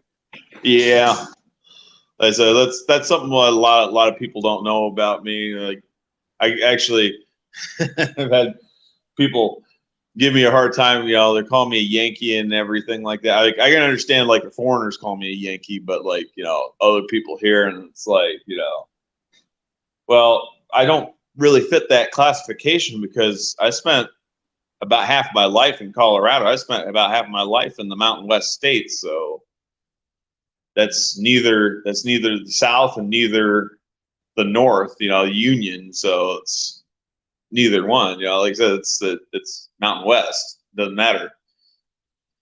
But these people like to call me a Yankee anyway, or they'll like to call me one thing or another. And it's like, look, I'm more American than your average American. Okay, I just happen to be born in Europe. Okay. I'm just basically talking politics here at this point. I'm gonna stop. Yeah, so let's try to maintain the stream topic. I mean, about maintenance, right? Yeah, about maintenance. I mean, you know, I know you said Oh, it. hey, I got Oh, something that just popped in my mind about maintenance, but here, go ahead. well, I was just maintaining the chat. That's all. Anyways, Oh, go ahead. Go ahead. Go ahead. Go ahead, Steve. for vehicles, if you're like me, I like to store extra fuel, extra gasoline, just that Oh, way I okay. have it for emergencies. And Well, I know. Well, since Four's in here, like Fourhaven right here in the side chat, you know, he's got a secondary battery in his truck, for example. yeah, He probably for mentions it some every extra cold cranking amps during the winter months. Yeah. I'm assuming something like that. You know, and what he Either that says, or you know, he's got a diesel truck, and diesel trucks need they always have two or more batteries in them. But like if you got a gas engine vehicle and you got an extra battery, it's usually because you need the extra cold cranking amps, or you've got Yeah. you need the auxiliary equipment like additional lighting equipment or something, you know, like off-road lamps or something like that, or spotlights. Oh, yeah, something like that. Usually, yeah, you just need Additional that power. little bit of, yeah. You know, I know Fourhaven's always mentioning about the tires because they're the thing that makes contact with the road, as he says. So, being able to maintain the tires, so it's to say, you know, let's just say doing your own, well, I've done I my can't own say, patchwork both on bicycles, and I've done my own patchwork on tires if they're repairable, you know, on automobiles. well, I was saying more like rotating the tires. So let's just say, you know, Well, even don't they even rotate when you drive? oh, whatever, Steve. Let's just turn that page right here. Forget what I say. Let's just turn to the next page, everyone. I'm sorry. No, whenever somebody says you got to rotate your tires, I can't help myself but just say that every time somebody says like, well, don't they rotate when you drive? Fine. When you have to move your tires around so they evenly wear without using the word rotate. Yeah. Yeah, that's what I meant. But yeah. Yeah, you got to swap them something around. Yeah, it does help where Yeah. the tread. No, I get you. Well, even with a bicycle, like the back tires and the front tires, right? You know. Yeah, Stuff like that. yeah. It's a little less extreme with a bicycle than it is with a car, but yeah, I've managed to wear out the back tire before I managed to wear out the front tire on a bike once. Mm-hmm. But usually I also, whenever I'm applying brakes on a bicycle, I'm usually applying the rear brake first before I apply the front brake, just because I don't want to flip myself over the handlebars. Yeah, it sucks. I did that once, but on the grass. I've done that more times than I can count. Yeah, I have flown over the handlebars before, and that is not fun. Yeah, when you're going down a steep hill, rear brakes then for it in that order. Yeah. Yeah, I've actually like landed on top of the front forks of my bike when I flew over the handlebars. That was I actually ended up bending the front forks on my bike doing that. And that was because that bike, I was having issues with that gear thrower. It was a multi-speed mountain bike, and the gear thrower in the back caused the chain to jump as I was pedaling uphill. And with me putting as much force into that pedal, trying to get myself to go up the hill, caused me to flip over the top of my bike and over the handlebars and land on top of the front forks. And I ended up bending the forks. Strangest thing, man. That was back when I was like 15 years old.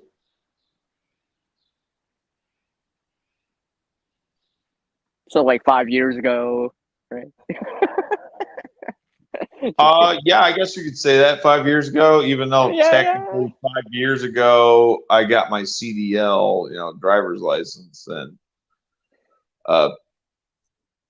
a year prior to that, I was in the military. So I guess they recruit children into the military these days. Are we missing anything in the side chat, by the way, Shadow? I don't know. I You can't have to tell open it us actually, because usually, like I said, usually I can see it, right? But I'm like, this time I can't. So I'm like, if someone's joining or asking a question, or I cannot see the side chat.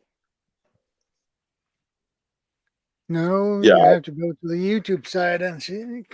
I know, but Check I'm on on things there. me and Steve are on the phone here. We would have to like. Yeah, Yeah. And I don't like doing that. The Thor says have Kolping gas canisters mounted to the sides of the bed. Have what? Huga Yeah. says, Huga says a tool is a slang for an idiot. Lol. Huga says, is the wife okay with gas cans mounted to your bed? Lol. Thor says, laughing my ass off, Huga. It keeps me going.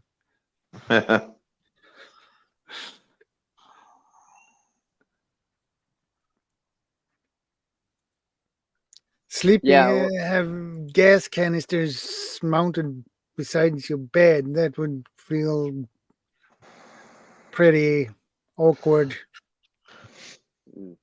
Yeah, I store all my gas canisters either in the bed of my truck or I store them out in the shed. I don't store them inside the house. It's just not a good idea. I wouldn't recommend it. I have seen many people have stored those gas canisters inside their basement in the house. And yeah, that's not a good idea either. Yeah, no. Yeah. I don't even do that with propane cylinders, because aside from the fact that, you got the obvious hazard of it being flammable, but the other hazard that people don't ever think about is if you ever have a bad leak, and like I said, this goes for propane cylinders as well. If you ever have a bad leak, those vapors can displace the oxygen in the air and can become a suffocation hazard, aside from the innate flammability hazard. Yeah, just like CO. You can die from asphyxiation because the oxygen got displaced, and that's the extreme cases. Yeah, I gotta tell you something. That a friend of mine, his landlord, was totally nutcase. Is a total nutcase. Probably his intelligence level is pretty low, I guess. That dude, when my friend got back home, he smelled gasoline. So he went down to the basement to check, and the landlord had took one canister to fill over to another one, probably, but he has spilled a lot of it in the basement. Yeah. And he sent an email to him and said, you can't do that in the basement because he could outside. smell. Yeah, go outside. And he said when he said, and probably going through the ventilation of the building too. Yeah, when he met him, he said, why did you do that? That is stupid. And he said, I need to fill this over to this. I didn't know I couldn't fill the other one inside here. Yeah, some people can't help. Yeah, what I would say is, well, yeah, but you can still spill it, and I don't want to spill that inside over carpet or a nice wooden floor or something nice like that, or even if it was cement. Because now you're gonna get that smell lingering in the air for a long period of time. That's something that I'd be super pissed. Yeah, I would be too. I'd be ticked off about that. I'd be like, Okay, I'd be like, okay, aside from the okay, obvious fact that we're endangering oh, everyone's lives 4 o'clock. here, I know. but now I have to put up with the smell. Yeah, right. yeah, and the problem with the gasoline fumes is they move on the floor. Basically, Yeah, they're heavier. Yeah, they're heavier than the air, and that's what I was Yeah. talking about, displacing the oxygen. And So if you have bad luck and there will be a spark and all these fumes, that Yep. will be explosion and you And burn not the to house mention, down. if you're a person like me and you got a little four-legged kid, four-legged critter, little kitty, he's gonna suffocate. Yeah. Oh yeah, because remember, like pets, younger children, kids, toddlers are down lower That's what I'm compared to saying. It adults. displaces the oxygen in the atmosphere. Those vapors, those gasoline vapors, the flammable liquid vapors, they displace the oxygen in the air. Not to mention, aside from, like I said, aside from the whole obvious flammability, but breathing those vapors in ain't good for you. You're not doing your body any favors. A lot of those vapors are actually carcinogenic. So yeah, in the short story, long story short, just avoid it. Just avoid all that hassle. Go outside, do it outside, right? Yeah, do it outside. I can imagine someone transferring gas inside an actual building, like there are some haplessly stupid people out there that just amaze me that they've made it this far in life without killing themselves or killing people around them.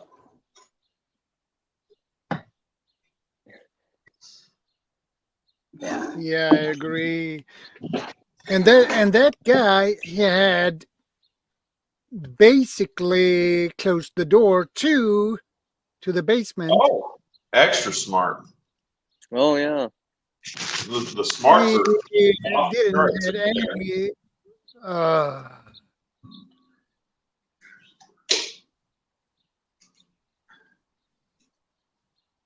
Well, it just makes me happy knowing that stupidity is just not limited to America, even though we've got a very high concentration of stupid out here.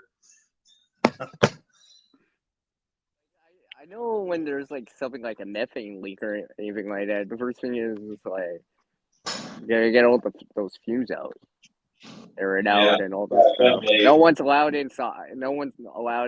They got Well, I was gonna say, back to my days of being in the Navy, that was actually part of damage control. Whenever we're practicing for different damage control measures, whenever we were fighting fire or if we had to deal with poisonous gas, one of the procedures afterwards was ventilating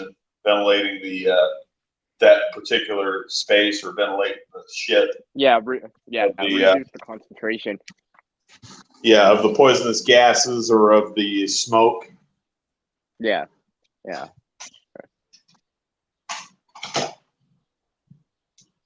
Oh. Jeez, I couldn't imagine if I saw someone doing that in front of me. They'd be like, "What the hell are you doing? You crazy?" Don't mind me. I'm going to be hand washing a couple of pots. I'm probably going to mute myself because I'm getting ready to go make me some food. I'm hungry. I just woke up and I'm hungry. For once, I'm not. You want a hot dog? Okay.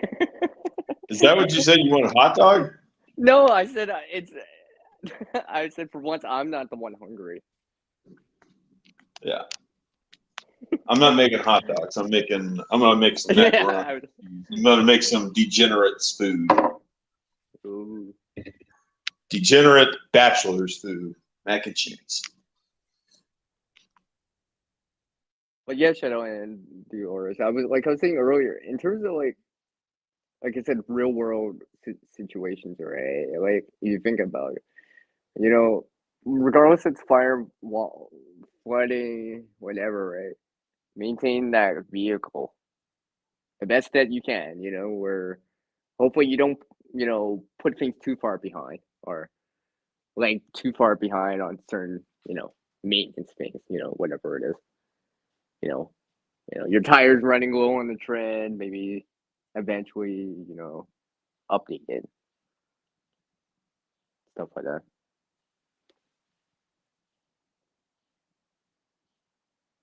You're kind of quiet there, Shadow.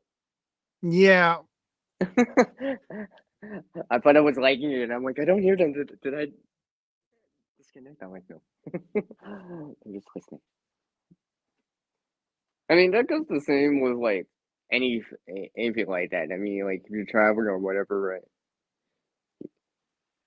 You know, that's why people like, you know, check their engine, well, their vehicle before they will go on a long trip, right? Being proactive about that stuff like that. Most Because people, yeah, most most people do that. don't. Most people Oh, don't. or they assume. They make sure, the only thing they make sure of is they have full tank. Well, And I mean, that's the start. but the You know, rest they forget. oh, I forgot to put windshield wiper fluid in. You know, something like that. Yeah. That's something like stuff like that. Try to maintain it as best as you can, so it's ready to go when you need it the most, regardless if it's just simply going to the grocery store or actually because you actually had to take and evacuate for some reason, for whatever the reason is. You know, and try to avoid those inconveniences, right? Yeah, Huga says scheduling things on the phone helps. Yeah. I mean, it can be. You can extend this to like. I know who got CB. You were talking about the mowers earlier, but it can be extended out to like a snowblower too, right? Yeah. Same thing. Might as well be the same. Well, snowblower might be even more because if it's not working, you got to do by hand, right? Or let's Yeah, just say right. it's a heavy snowstorm, then you know, then it's Yeah. a big inconvenience. Like I know a lot of people here. I know they tend to fix they tend to check on their snow blowers before the snow comes.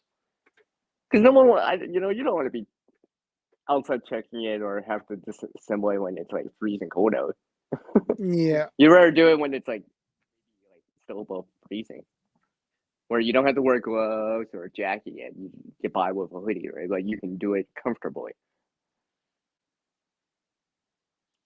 You know, so Yeah. there's something to be said about doing it before the season starts. You know, Yeah. or even the lawnmower would be the same thing, like early in the spring. For me, it would be like, you know, probably April. I'd be checking up on it. You know, slowly putting away the snowblower to bring out the lawnmower, for example, checking up on it. You know, see if it even starts up, right? You know what I mean? That's probably the Yeah. most important thing, right? Make sure it actually is starting up. Because again, it's just like having it's like having a vehicle that you're always assuming it's gonna work and it doesn't when you need it the most, or like the snowblower, you know, you decide not to check until the first major snowstorm, and now it's not starting up for you, right? Stuff like that. Because I know it can happen. I know it can happen. Yeah. You know, stuff like that. Huga says schedule that maintains before you need it in case something needs a mechanic. Yeah, that sounds like a good idea to me. Well, yeah, because if you do it in a little bit in advance, you have more lead time. If something you can't fix or you have to order a part or something like that, you might still have time. Versus, let's say during a snowstorm, my snowblower's not working, you know, and you know things are delayed, and you know it's probably gonna be something that's really important. Oh, everyone's trying to get it. I don't have it in stock. There's a delay on this for a couple of days. Now you're out. of a snowblower for a while, which means you got to do it by hand or something like that, right? So Yeah.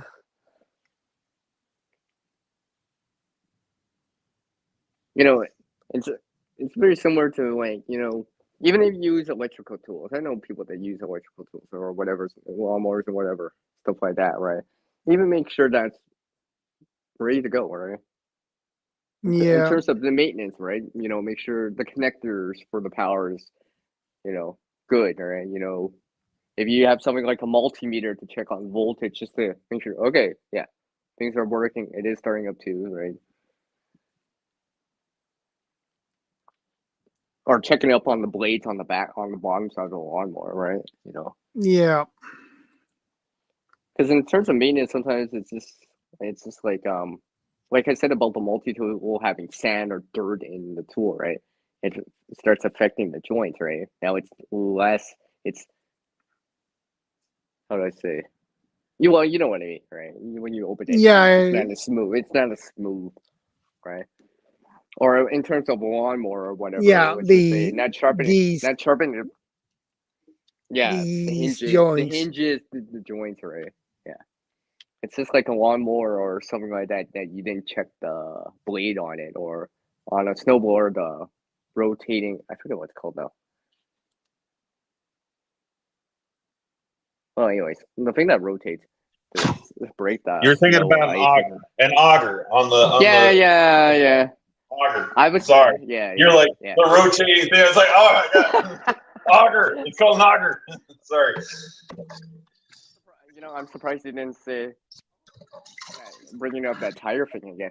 I mentioned rotating. I was like, oh, he's not mentioning it, right? Anyways, No, yeah, you stuff don't like need to that, right? rotate the tire because the tire rotates when you drive. Yeah. Sorry. Don't need to rotate the auger because it rotates as it moves. But yeah, just stuff like that, all right? You know, the best that you can, all right? Because I think in a serious situation, it's gonna be even more vital, the maintenance. You know what I mean? Like, because Yeah. if it doesn't work, if it doesn't stop working now, you're much more inconvenient, or you can't do anything at all about it.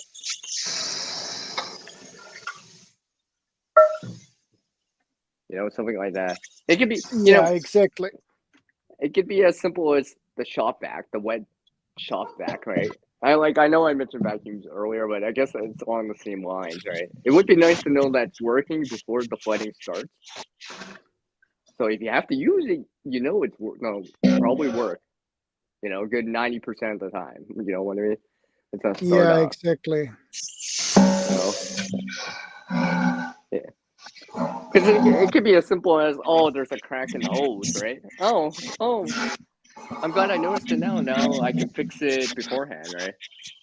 Instead of trying to Yeah. fix something that's like, I thought he said he was on mute while he was doing it.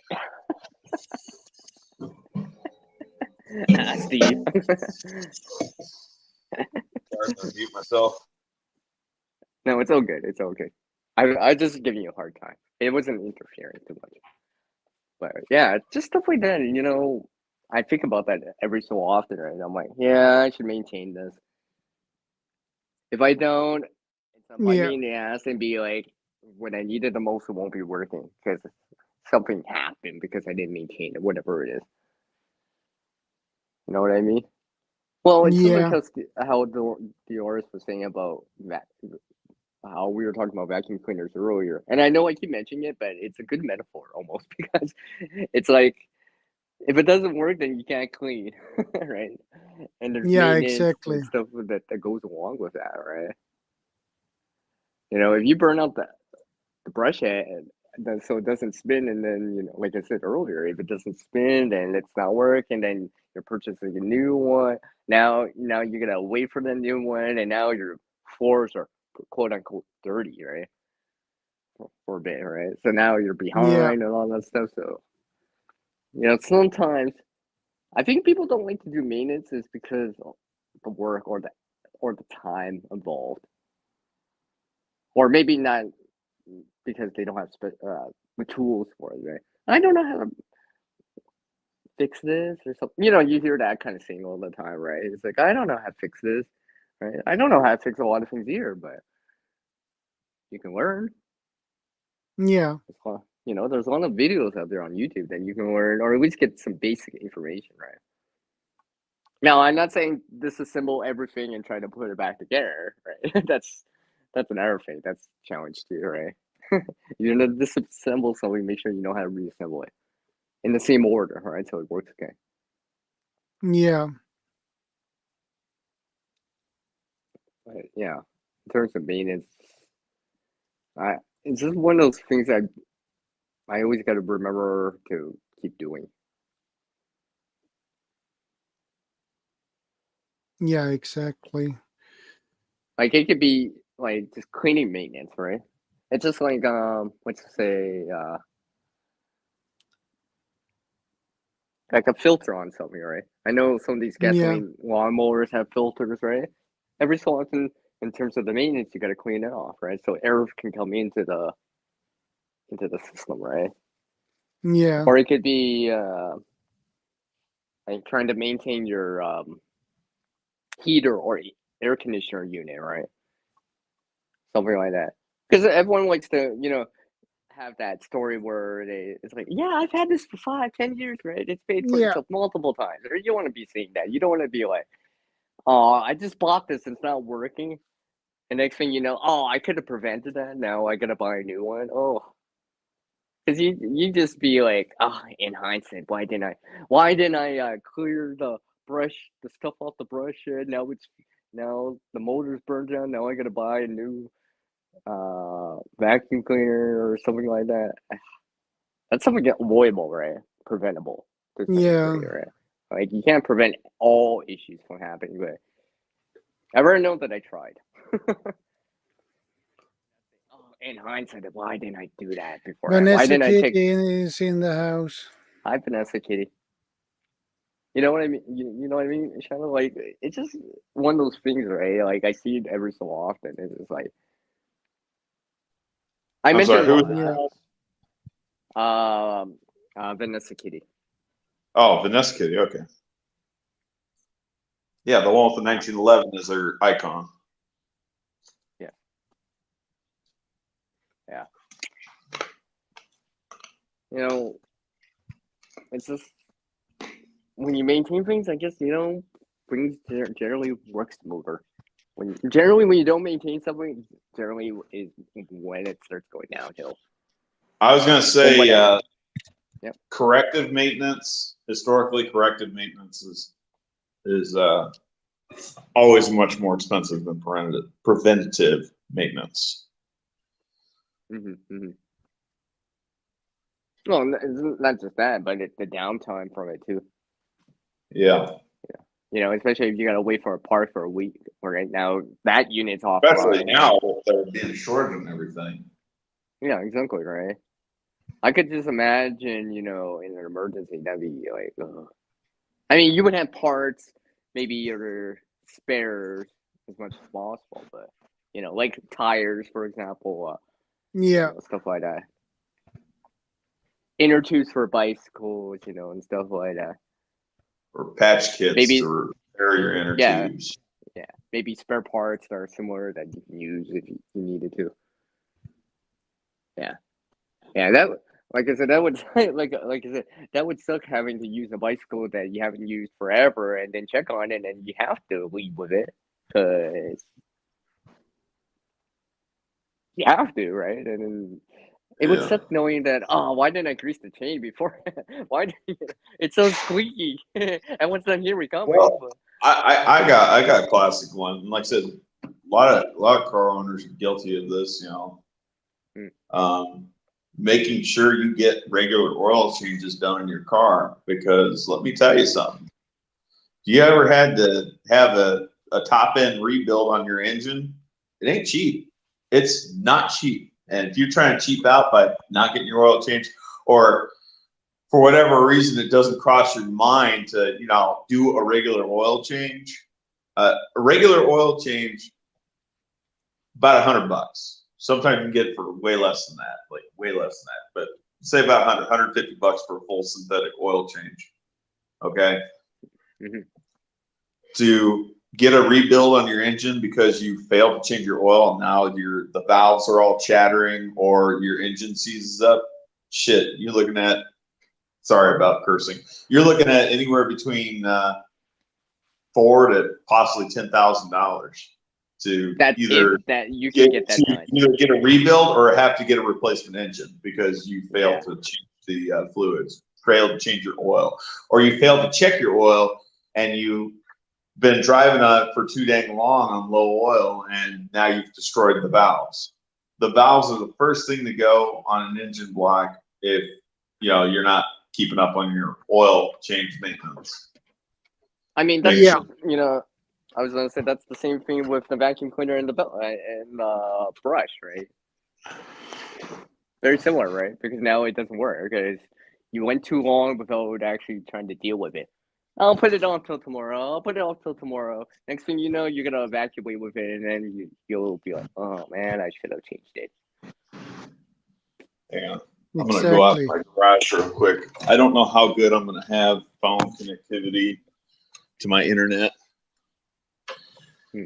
It's okay. I've got an engine block with some parts and pieces, but I'll just show you what a valve body assembly looks like on an engine block, at least to a 400 Chevy small block.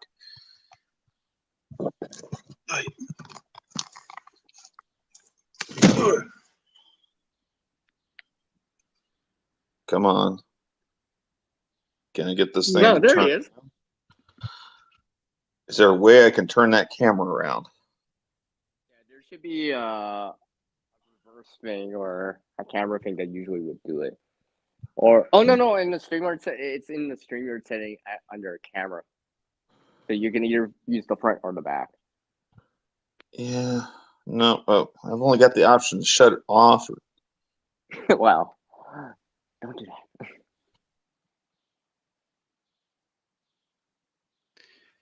I Device said is don't not. do that, and I think he just did that.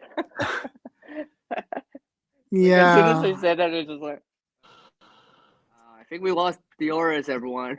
Yeah. No, not anymore. Oh no, he's back. You can always just turn. It's not letting me do this. Just turn the camera itself then. Whatever. I can't get it to flip around. No, I mean turn your phone. Yeah. Sorry, Yeah, these we are can see it. dusty. Yeah, that was a dusty one. Yeah, you it's dusty from being out in the shed. The dust, I actually believe that's of all things, that's sawdust. It's out in my tool shed. These are valve block assemblies for your engine block. There'd actually be a rotating. These are actually faced the wrong direction. These should be facing in, but these are rockers. But these rockers would be engaged with a camshaft. There's a camshaft, and would push open. It would push on each one of these valves at different intervals, based on the number of which cylinder is supposed to be firing and which one's going to be going back to basically battery. But these will wear out, and these will prematurely wear out if you run low oil, run on low oil, or if your oil's inordinately dirty, like very, very dirty. You got a lot of particulate. These will wear out. For me to rebuild these, which these will have to get rebuilt, I'm just for the parts kit alone, I'm looking at about $1,500 for these, and then to send them in, because these are going to have to all get disassembled and replaced. Like springs are going to have to get replaced and everything. But to do that, I'm probably looking at least another $1,500 just in labor alone, because of how expensive. And this is right here. I can't say that necessarily this is the heart of your motor, but this is what makes your motor go. Those are the spark plugs, by the way. Some of them are actually busted off. This is a parts motor that I've been meaning to get rebuilt for some time. I just don't have the money at the moment. Yeah, I could see why, reinforcing, $100 of an oil change might save you $1,500 worth of replacement. Yeah, well, Yeah. replacement parts. Yeah. The labor is And the going to time. be your And the most time. expensive part. Any repair, any sort of maintenance, any sort of job that's going to be done, the biggest expense is always going to be labor all the time. Very rarely are the parts ever going to be more expensive than the job itself. You're always paying a lot of money for Yeah, because the there's a person skill to do. in doing that, whatever.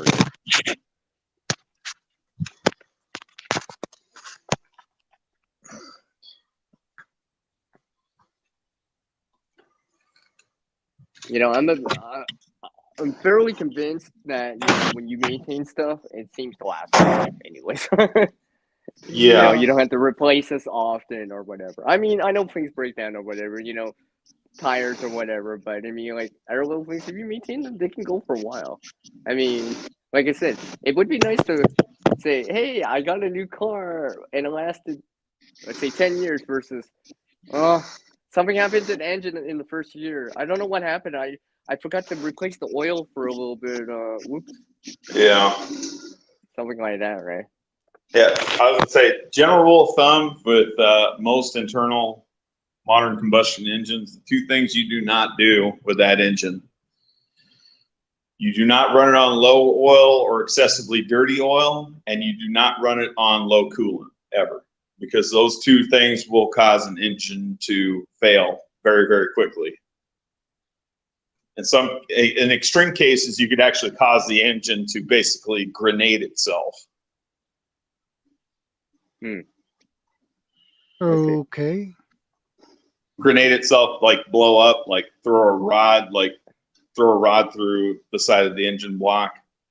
And usually that'll happen because a cylinder overheated and the piston seized up, but the rest of the pistons kept going and it bent the rod, and the rod broke and basically blew a hole through the side of the engine block. Like I said, that's extreme cases. Yeah, I heard about a case when that kind of accident happened. So Yeah, and it happens fast too. Oh, yeah, I imagine so.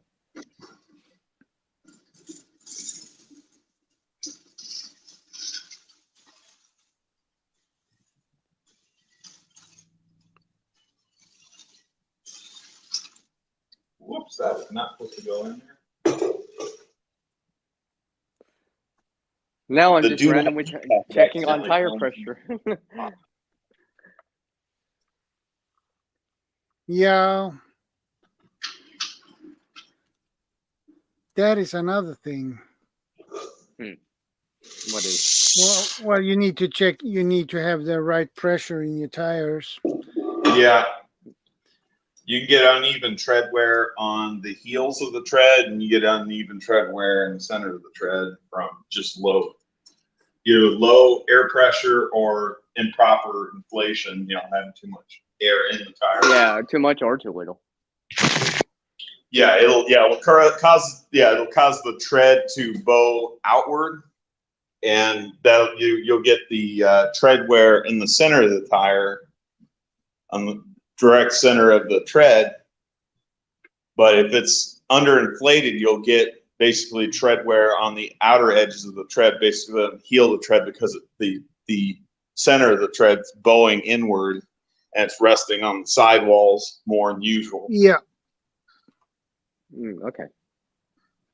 The only other cause for uneven tread wear on a tire is if you've got bad suspension, like shocks, struts, they're wore out. That's usually another culprit. I see.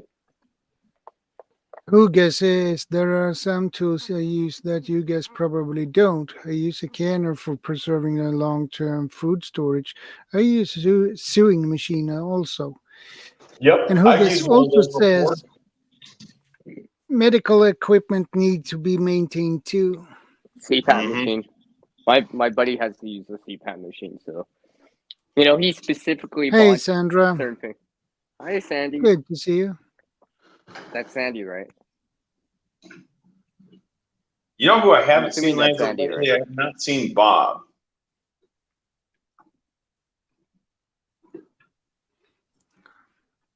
I'm just thinking where the heck Bob is, because I'd like to hear Bob's take on this. Him being, former Boeing aircraft engineer, mechanic. No, Yeah, he probably would mention very similar things. In terms of he probably Yeah. What's on the tell line? us a lot about quality What's on the line? assurance. Yeah. And maintenance. No, I haven't seen Bob in a while. Yeah. Almost took a week off from YouTube. Sandra says, what maintenance does your sewing machine and canning equipment need, Huga? And Huga says, oxygen concentrator, nebulizer, CPAP, diabetes equipment, and some infusion equipment.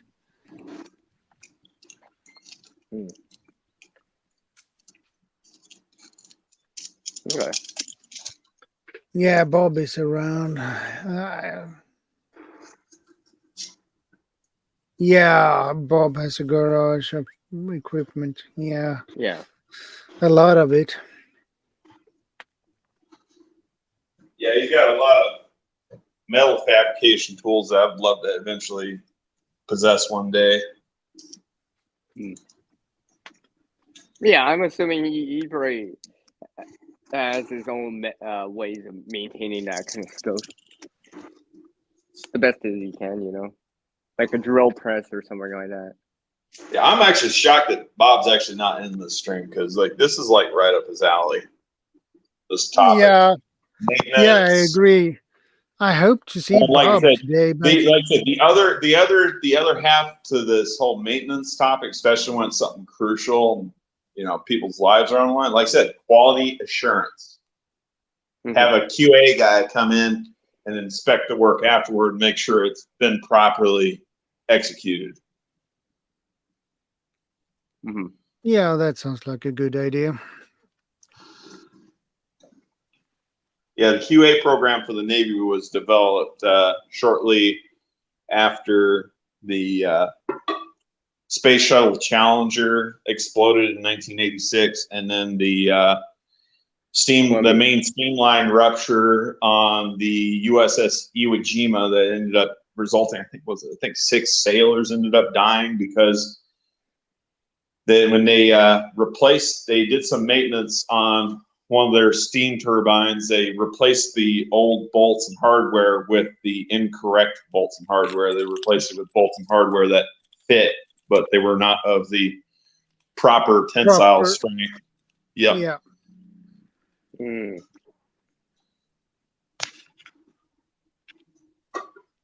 Yeah, that can mess things up.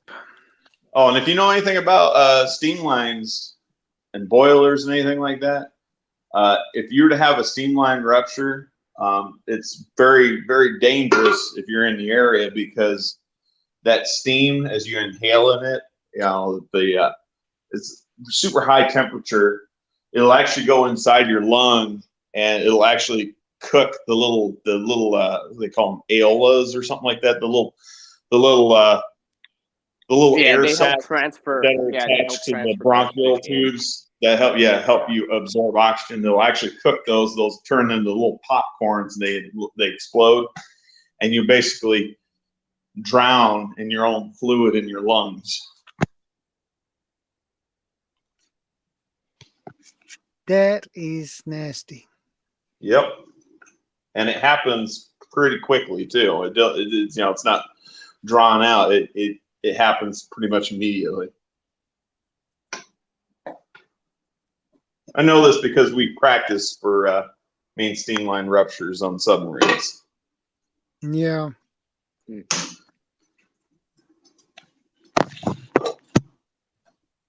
Yeah, on submarines you need to have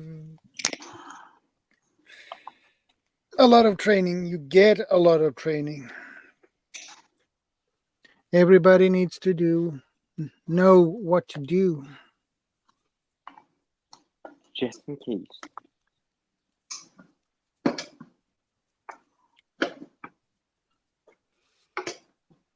Hugo says, check to be sure generator starts and occasionally change oil. Yeah. I mean, like I said, that's might as well just be the same thing as a lawnmower or a snowblower, that kind of thing.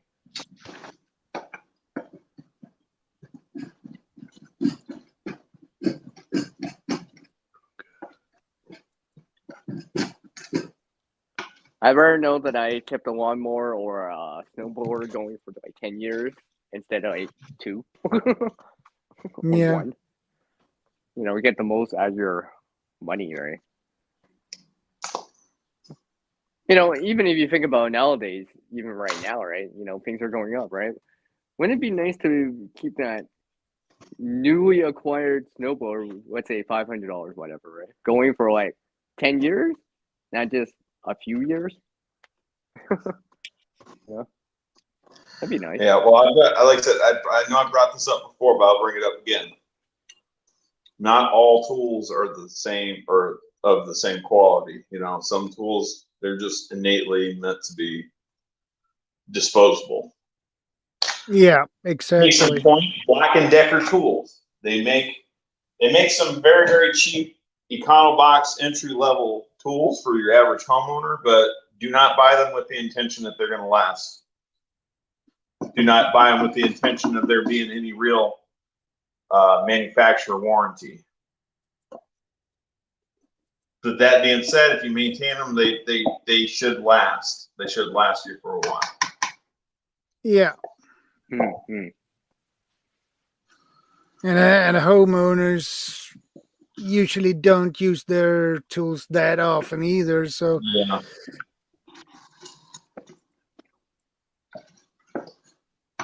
they don't use the tools every day, basically. They don't.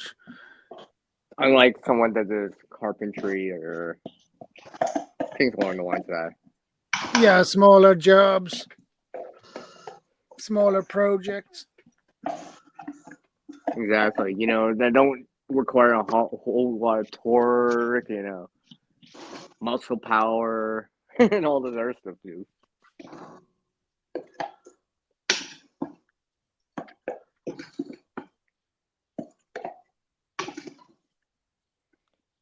Oh, you know, since you mentioned about the generator, that happened to my friend.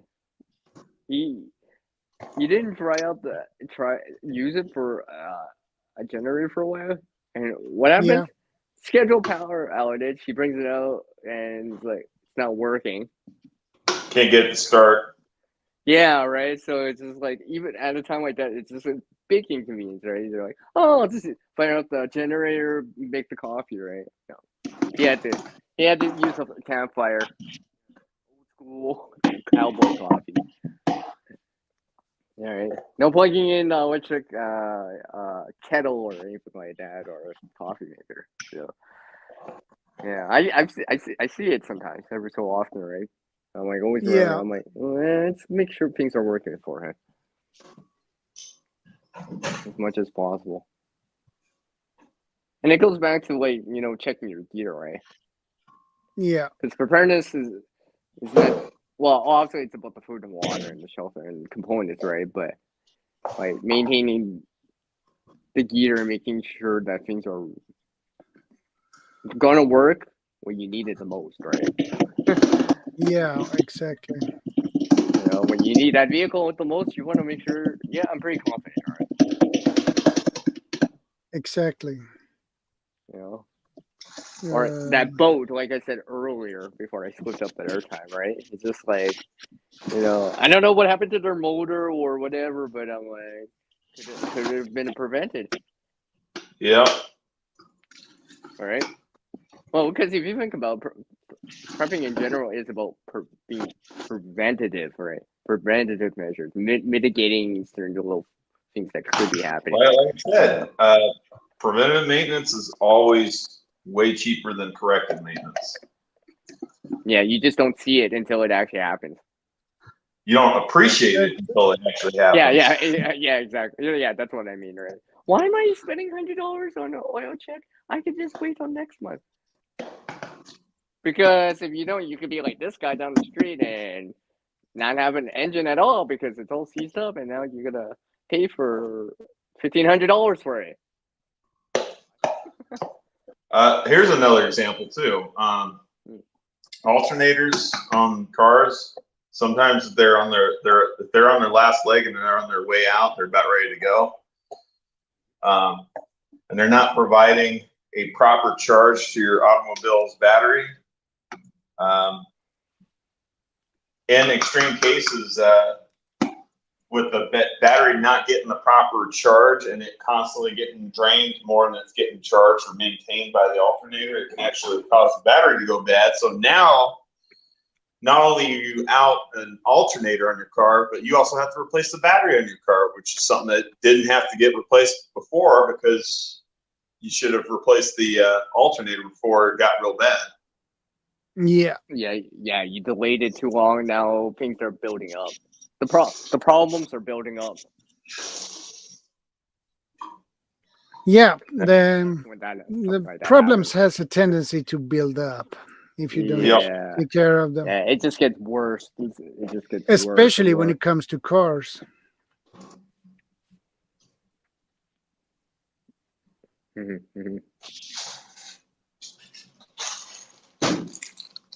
But like I a usually small say, problem on a car can turn out to be a big one if you don't take care of it. Yeah, in the long term. Yeah, in the long term.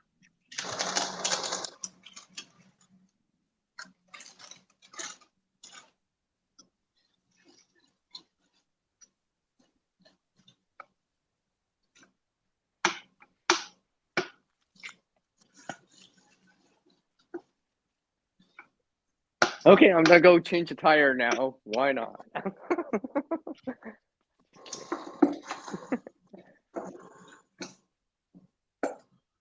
Yeah. No, but I have changed the tire before. That's all I know about that rotation thing. This is where Dior says, "You know the wheels are always rotating, right?" Yeah, okay.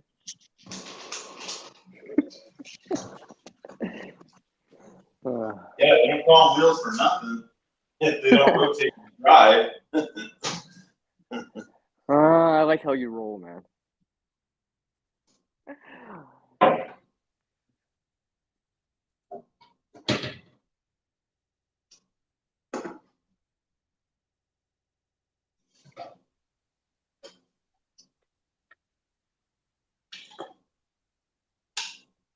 Well, guys. Oh, okay. Oh, I think it's time. I think it's time to begin to wrap things up. Actually, Right, I begin to get tired. Are you? I'm gonna eat my pseudo dinner breakfast thing. Anyway, Okay. so. Yeah. I'll get you later, Dior. Hey, yeah, we need to do like a part 2 to this or something sometime down the line. Hopefully, Bob joins. I know we do. For Bob's perspective on this. Yeah, hopefully. All right. Well, thanks for having me on there, Shadow, and ZR. Yeah, thanks for stopping by. See you later. Take care, man. See you later.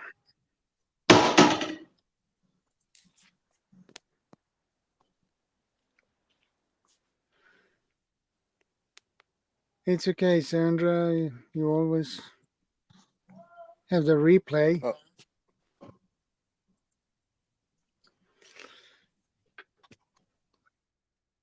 But anyway, I think it's time to wrap things up. We'll see you guys later in the chat. Thanks for joining, guys. Yeah.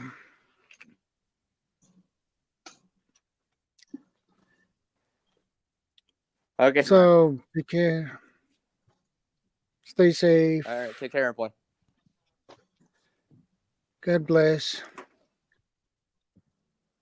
Bye, everyone. And thanks for stopping by. I appreciate it.